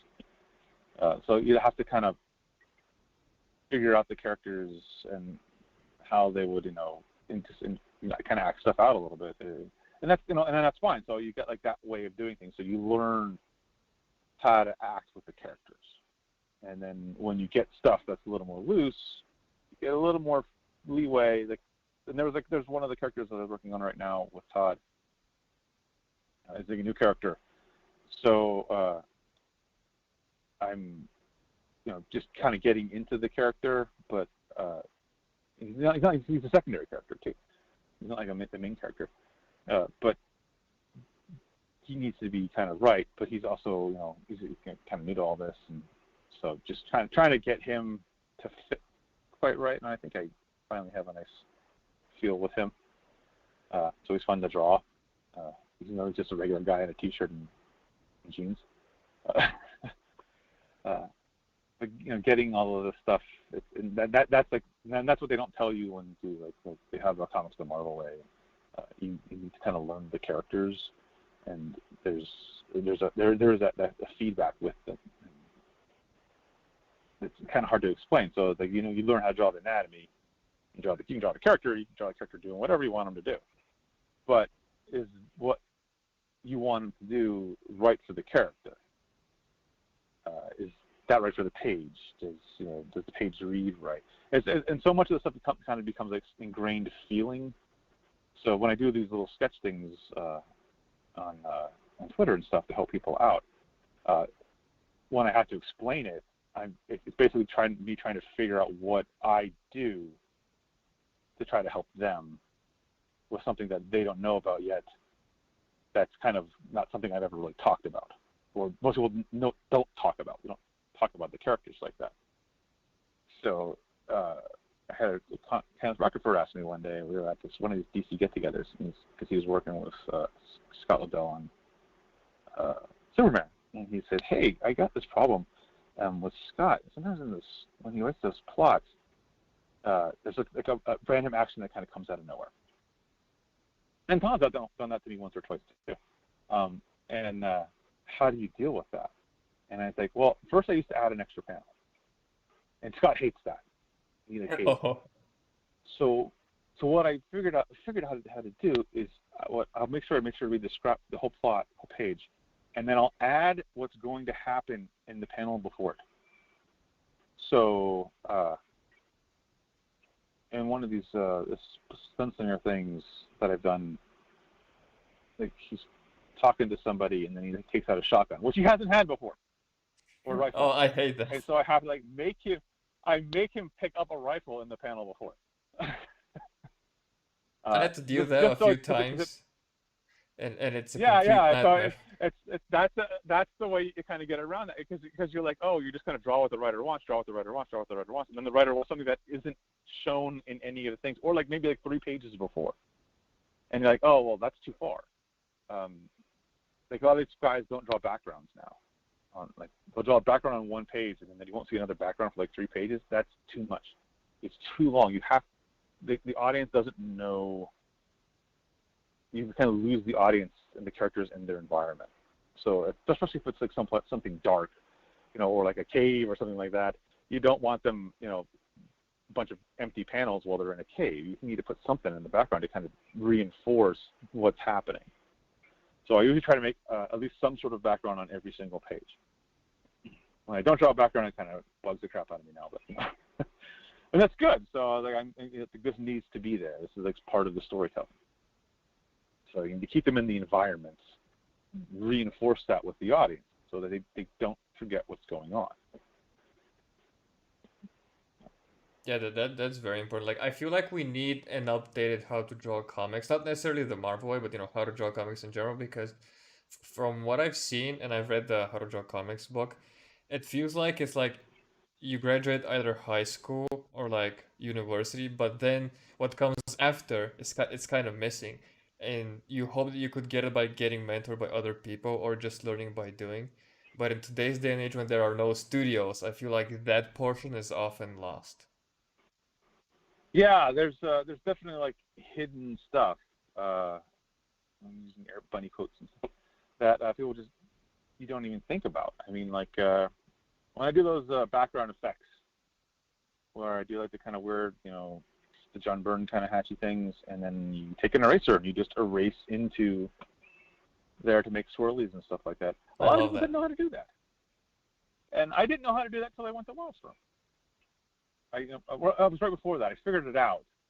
Before that, I don't remember how I figured it out. But it's like not something that is kind of like easily done. I mean, it's easily done, but like easily, sometimes your brain just doesn't make those connections.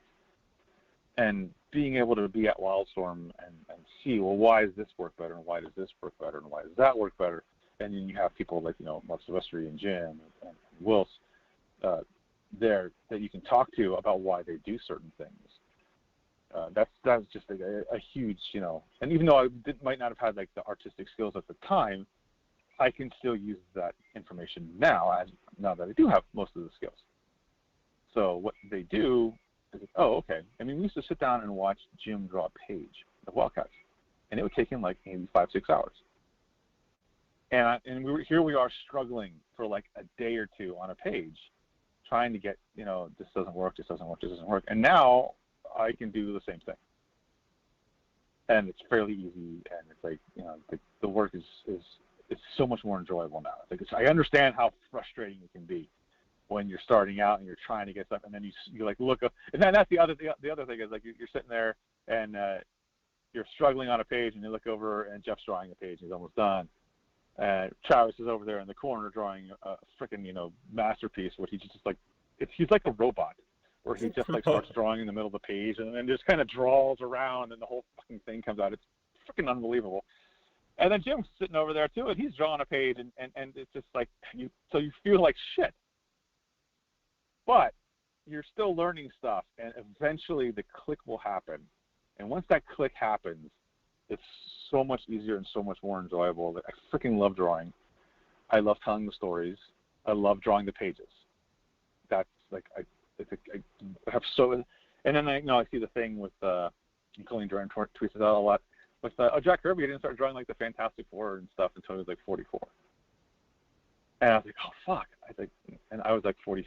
I saw that I think for the first time, and I was like, shit! And I'm like 48 now, and I'm like, fuck! I can do this shit too. I'm doing it too. And he's like driving me to make monitor to work. So I was like, I can do it. And I know that Jack Kirby used to like write the dialogue, and I don't draw the panels like he does, because he would draw like pretty much rigid inside the live area, and he put the dialogue above it in the next to the panels and stuff like that, so that Stan, the base dialogue, so Stan could basically go in and add all of his additional dialogue, because Stan loved adding dialogue. But so it was, so when I do the layouts, I put the dialogue in there. But it's just kind of like this cool driving. What drives me now is not necessarily to be the best, because I don't ever think I'm going to be the best. But what drives me now is to like get content out there, get characters out there, get stuff to be remembered by out there. That's and just enjoy what I'm doing. And so now I'm just kind of taking like projects that I really like, which is why saying no to that the other X-Men Legend stuff was like killing me, because it's like, oh man, I can draw. I freaking love the X-Men. I got this characters got me into comics, but yeah, Spawn though. I was like, Spawn was the freaking gold standard at fucking Image. It was like the one character everybody really wanted to use, but we weren't allowed to. So like, That's we want to do a interesting. crossover. Like, can we do a crossover? No. You Spawn? No. Shit. Okay. Well, who can we use? And then, can you use this guy? Use that guy. And that's why we use like Savage Dragon. I actually read the Savage Dragon. I was a Savage Dragon fan. That's why he was in Backlash. So, and then Eric said, his fin's wrong. And I was like, screw you. Yeah, Eric and his Finn being wrong, like that's a It's that's a fin, meme from yeah, the ages. it's hilarious. It is hilarious. I did draw it wrong the first time, and then when I realized that was wrong, I was like, hey, Eric says your fin's wrong. I was like, what? I'm looking at the thing. Like, it's supposed to go out like this. Like, oh well, fuck. That would have been nice to know when I started drawing. Like there's like no leeway on it because there's always that an image you can always mess with the character designs a little bit. Doesn't have to be quite exact. But Eric's one of those guys that has to be exact. So, and then actually talking to Todd was really funny because he's like, I couldn't remember how I did this, so I just kind of made this up. And I was like, that's the image that I know. Oh well, Yeah. I've got the belt here now this time. So no big deal. Oh man, that connection That's all, with the seniors and the veterans is so important. Like, how important do you think was it to your growth as an artist to have Jim do those layouts for you at the beginning? Well, that showed me how to do the things so that they're most. Because I remember I tried to lay out some stuff because I was waiting for him to actually lay out some pages on Stormwatch 4.0 or something. And so I laid it out, and my layouts were just like fucking terrible. And then he came in and showed me, we'll do it this way, do it that way. So I mean, and there is stuff like that in How to Draw the Comics the Marvel Way. But you need to. The biggest mistake that I see most up and comers make is the medium shot. It's all medium shots. A lot of pros do this too. The newer pros, it's all medium shots. It's like you can't do all medium shots. So basically, anytime you can see, like, it's not like a big giant image on a page, like half the page. It's just like you draw like 5 panels, and you can see like most of the figure on most of the panels, unless it's a specific, like you're drawing like a sequence kind of thing. Like it's the same shot, just slightly different each time. You need to pull in or pull out on those panels, like, to show depth and movement, and it just makes the page more interesting. So if you have like 2 characters talking, don't just have them standing side by side. Pull in on one so that you're like really close. Start to draw part of the face.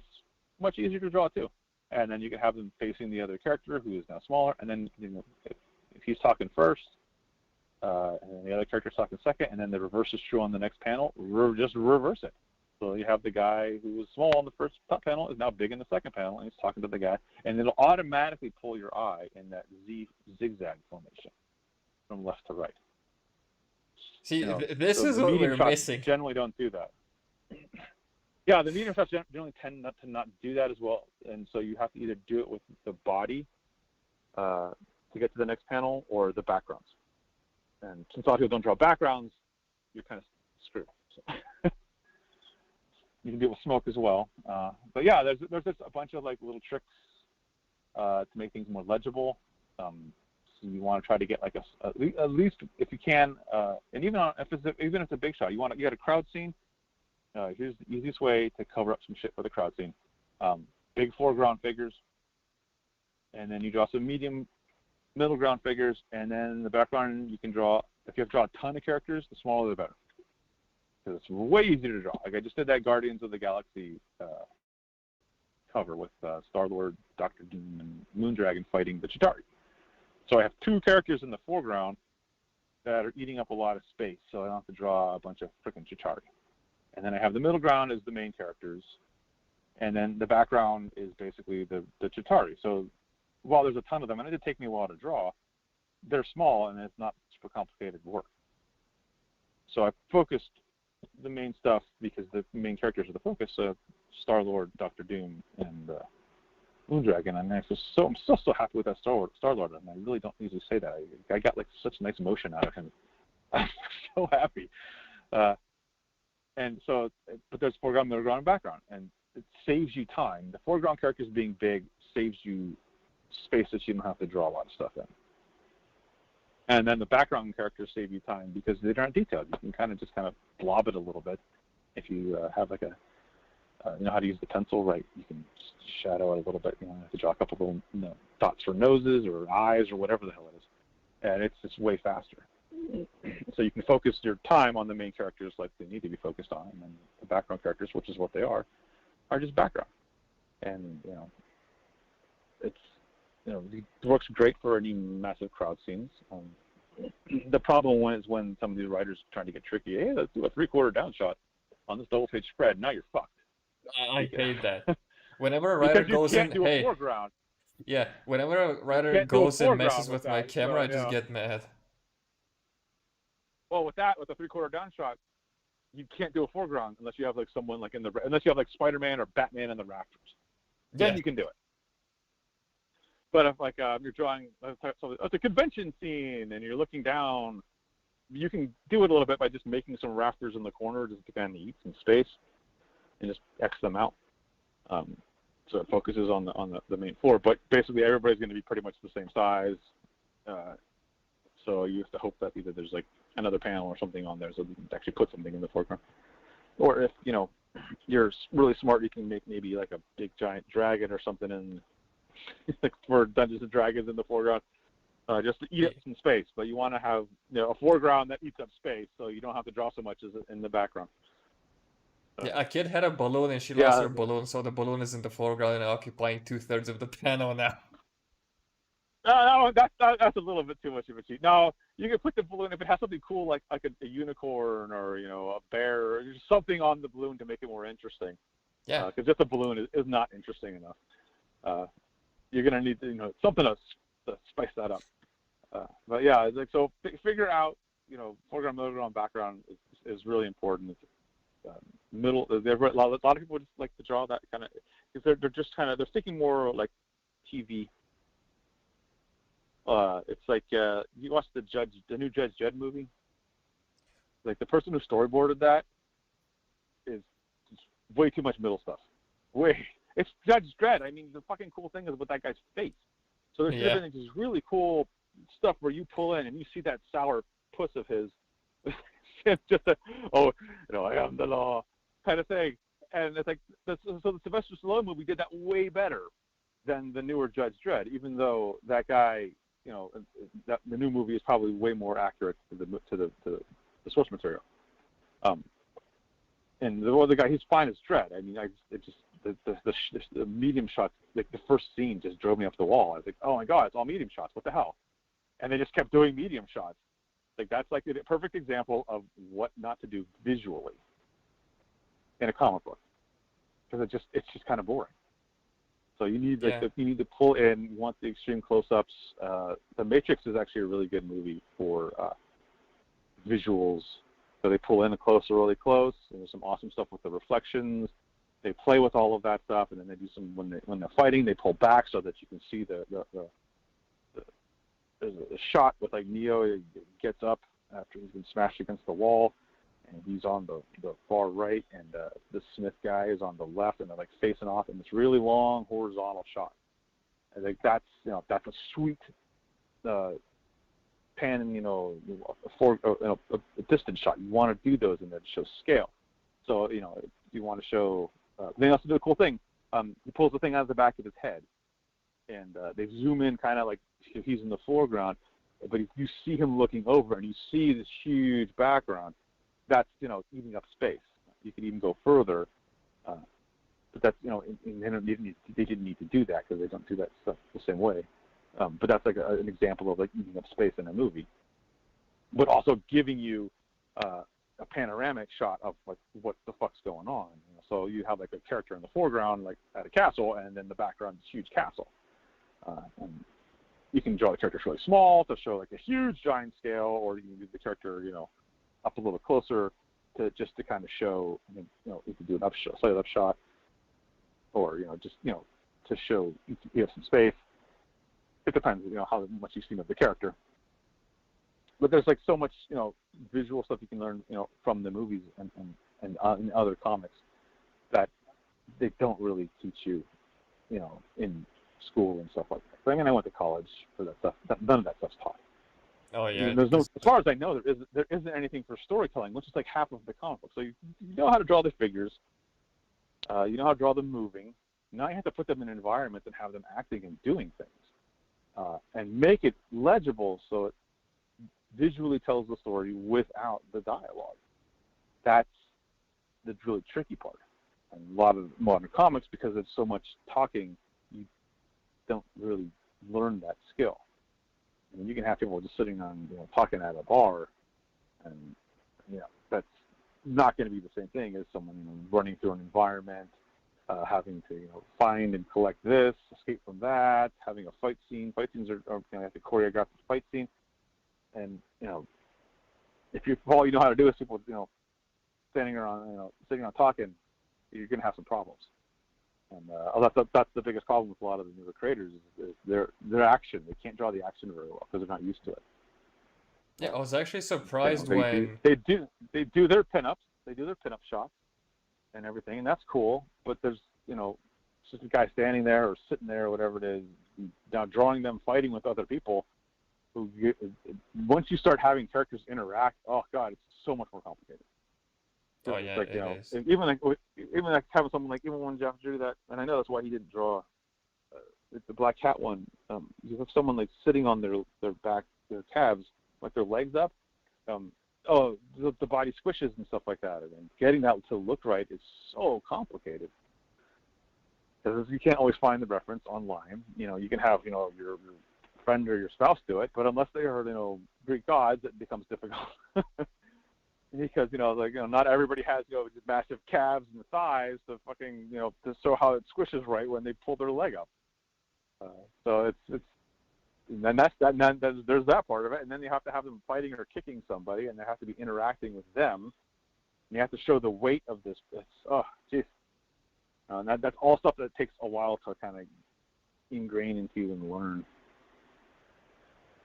So. Yeah, and it's gotten so, I don't want to say bad, but it's gotten bad because like a year or so back, I saw this casting call for like a comic book artist, and one of the main requisites was be good with action. And I thought, wait, wasn't that like the top thing you're supposed to learn from the very start? Have we lost our way? Yeah, it's if you do look back at some of the other stuff, they are generally better at it. And John Buscema, who did the How to Draw Comics to Marvel Boy stuff, and Kirby's good at it, but it's he did a weird I don't want to say stiff. It's more like less natural and more like specifically posed for a specific movement. Oh, I see. Like it's not quite the same thing. It's more. It's definitely more like choreographed than natural. I see. It's like so John a Buscema pose does a for a little more photo. natural. Yeah, it's like a pose for Yeah, a it's photo like if instead you're of like like a posing for still a from like a photo. video. Yeah, exactly.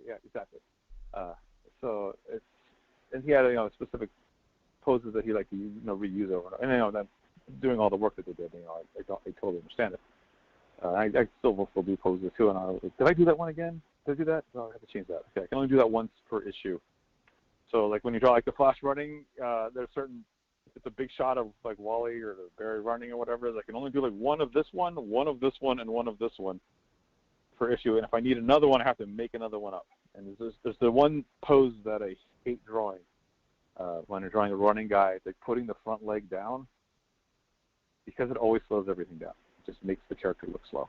Ooh, that's a good tidbit. I need to remember that. It drives me up the wall. So I've done it. I did it a couple times. It just and it's fine for regular characters, but not for Flash characters. So you can do it with Captain America and Batman, totally fine. But for like the Flash or Quicksilver or Superman when he's like running really fast or whatever it is, yeah, it doesn't work. It kind of just slows him down. The whole point when I was drawing like the Flash and stuff was trying to get the most motion and energy out of all the poses and stuff like that. So It would be I went back to Geist. Oh yeah. It would be very interesting that, to see yeah. you do a Flash with Grant Morrison, since Grant Morrison's run was all about making Flash faster and faster and faster and faster, and combining that with your art would have been something to behold. Yeah, that would be kind of cool to do. I mean, and I think I managed in Parsec to actually make him look like he's moving faster than Wally and Barry do. So. Oh. Now I think I managed to pull that off. If there's a trailer to sell Parsec with, that's the one. Faster than fucking Wally. You thought Wally was fast. Haha. Yeah, whenever they pulled off that. We'll see. Whenever they did that shtick they did with Wally with the Crisis book, and you came out with, oh, I wish my Parsec book was complete, I was like, yeah. Yeah, it's like I can put it. it's done now. I mean, I probably just use some more covers, but I said earlier I was thinking about moving the covers with the merging there's 3 covers. So I have 6 covers between the 2 books, so it's in the same universe, and some of the characters actually appear in both books. With like the bad guys in the middle, and then the heroes surrounding them on both sides. So that's kind of my idea, because the Parsec book only has one. Well, initially has one villain, and then he brings in a couple more at the end to help him out, and then but the Lost Serpent Prince has a bunch of bad guys. So. I mean, from what I remember from the Patreon pages, he's hunted by like an entire group. Yeah, there's well, she's hunted. He's just kind of trying to get information out of her, and she's being hunted by this group. And so he kind of interferes, and he kind of gets drawn into the story. But then drawn into that part of the story. But then she gets kind of drawn in because she's got to help him find what he's looking for, which is one of his. He's a prince, and he used to, was in this giant war 70,000 years ago. And so he's trying to find his general to figure out what the fuck happened. Why the hell are the vampires on Earth and not in their home dimension? Because I'm probably not going to use dimension, realm. They all kind of live. It's a little bit like multiverse, but not quite. It's like the Earth split at some point. So like you have vampires, the main humanoid species on one planet, you have werewolves and war creatures on another one, you have angel-like creatures and witches and magic users on another planet, and they were all kind of go back and forth to Earth using a portal that was destroyed. So he's trying to figure out what the hell happened and how this happened. So, and why there are all these freaking creatures on the Earth when they're all supposed to be back on their home planet, their home realms and stuff like that. So that helps explain why there's all these creatures, mythological creatures on Earth as well. So I can basically pull from whatever I want, whatever I think is cool, into the story. That is so smart. Being like, hey, I feel like drawing this, and just boop, just yank it and put it in. Yeah, I was like trying to figure out the best way, because I was like, I like to draw werewolves, I like to draw vampires, I like to draw this, I like to draw that, and maybe I want to draw this. And I got, like last year, I got into reading some stuff on Lovecraft, and so I was like, oh, big giant scary octopus things. Oh, I want to draw one of those. Okay, well, I can easily do that because that's over there, So I can just kind of pull whatever I want for the bad guys or the heroes or whatever it is.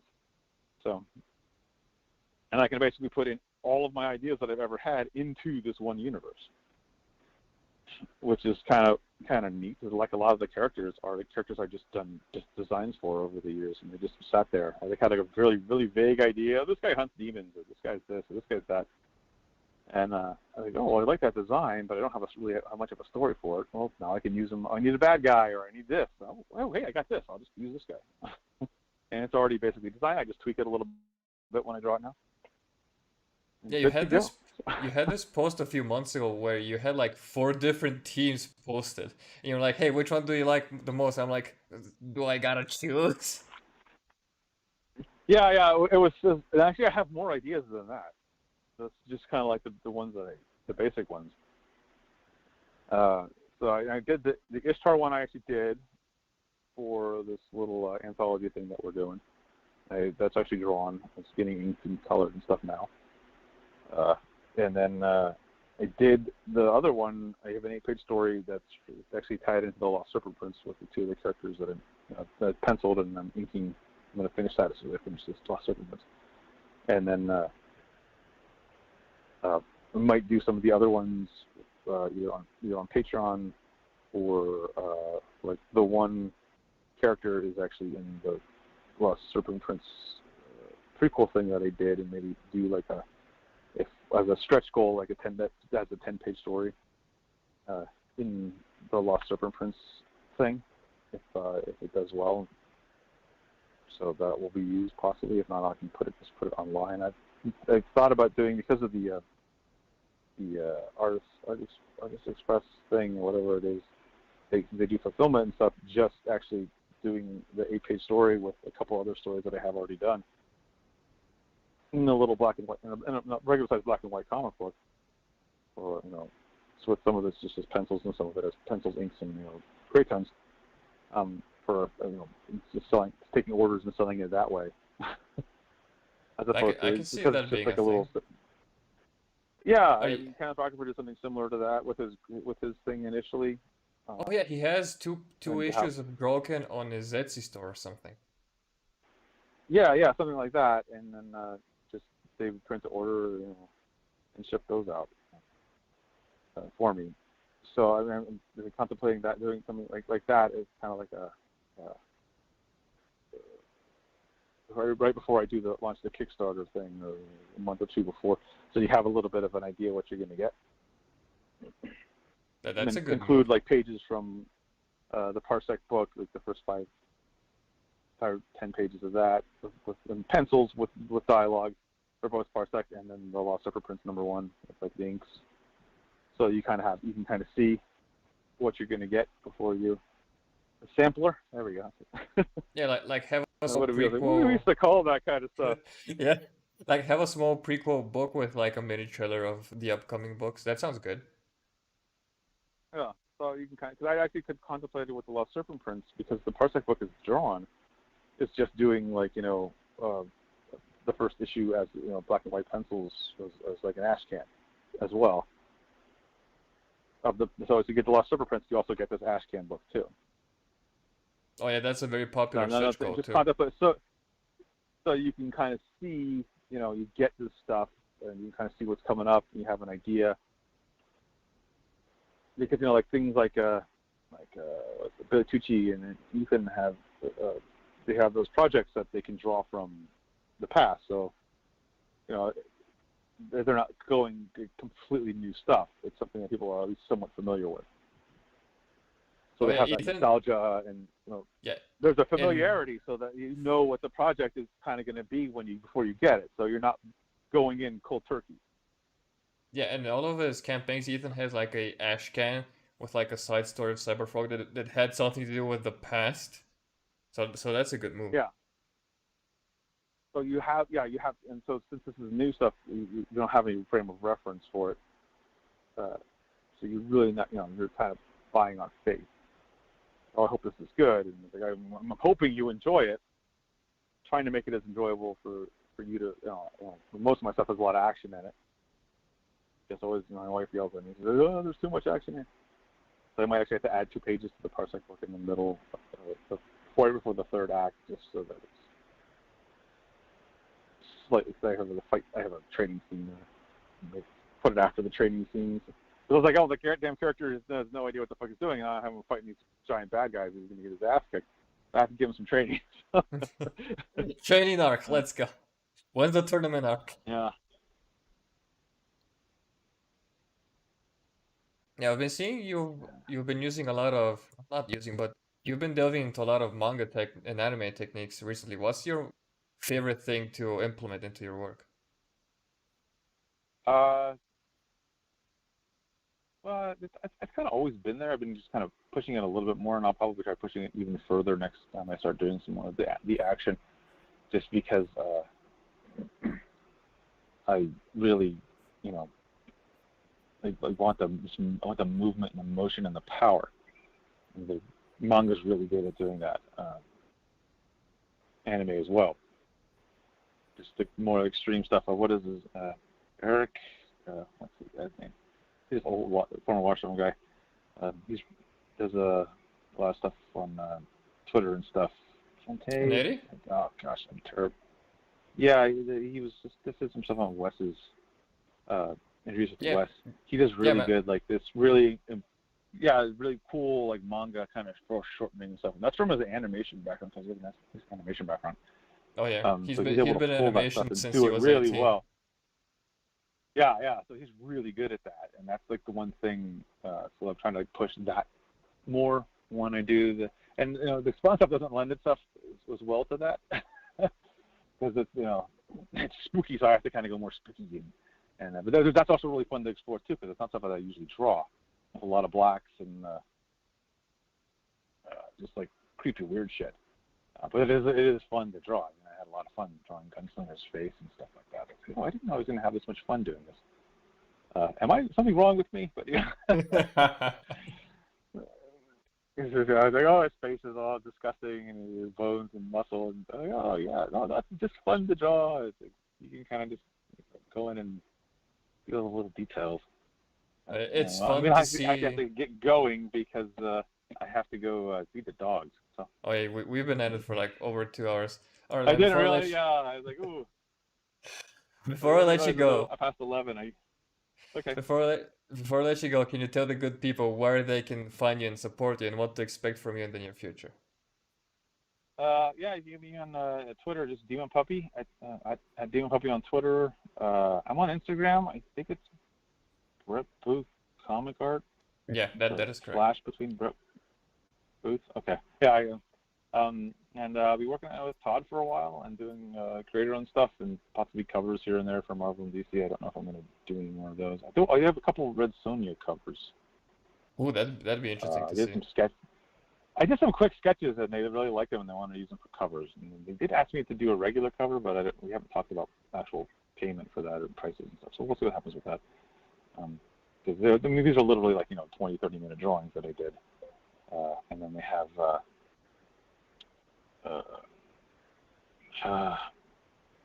I'm sorry, my brain is going. Inker Scott Hanna. He inked over them, and then he painted stuff with watercolors, and then he added a bunch of background stuff, which is kind of cool. So those are sometime soon. I think one's a store exclusive. I don't know if the other one is going to be out actually at Dynamite or not. And then, so yeah, just that and then the creator and stuff. Hopefully, we'll start seeing stuff in July. So check out my Twitter feed for that. So we're able to see what's coming out. Yeah, and July, possibly whenever August. you decide to launch, I know that someone told you that you should launch on Michael Bancroft's stream, and we have the technology, and I'll provide him with what I use. So just charge your phone, because No, I those charged my phone launches are all night. long. I was like, my phone. Yeah, well, that's the thing. Is like I only have limited time because I do have to work. So it's like I should have been working for this, and I was like tired, so I didn't do it. I got to get back to work on pages too. But yeah, so yeah, just if when anything comes out, I will post it definitely on Twitter. Instagram, maybe not so much. I'll try to remember stuff there when I think about it. But definitely Twitter. So. All right, man. It was a pleasure talking to you again. Go feed those dogs, and I'll catch you on Twitter. Thanks a lot. Okay, great. Thanks a lot. I'll talk to you all later. Bye. Bye. And that was it, everybody. Thank you so much for stopping by. Go support and follow Brett on his social media. Brett Booth on Twitter or Demon Puppy. That fucking Twitter ad has to be old as hell. I don't know how he secured that one. Brett Booth Comic Art on Instagram and on his Patreon. Patreon link is in the description. Thank you, Citizen. Dude, I fucking love talking to Brett. Like, you learn so much from talking to Brett. Like, the things you miss that's in between pro work and how to draw comics Marvel, you can get it from him. And he's such a kind dude for offering like free advice and critiques on his Twitter. Anyway, that's gonna be it for me as well. We've been at it for like almost 2.5 hours. Join me next time when I don't know who and when I'm gonna have as a guest. I will try to get Master Eric Canetti because I am friends with him and I hope I can pull him away from his own page because that dude also has some amazing stuff he's doing with his own creator on comic. But this is me signing out. Thank you so much for watching and listening to the Breeding Better Comics podcast, and I'll see you guys next time.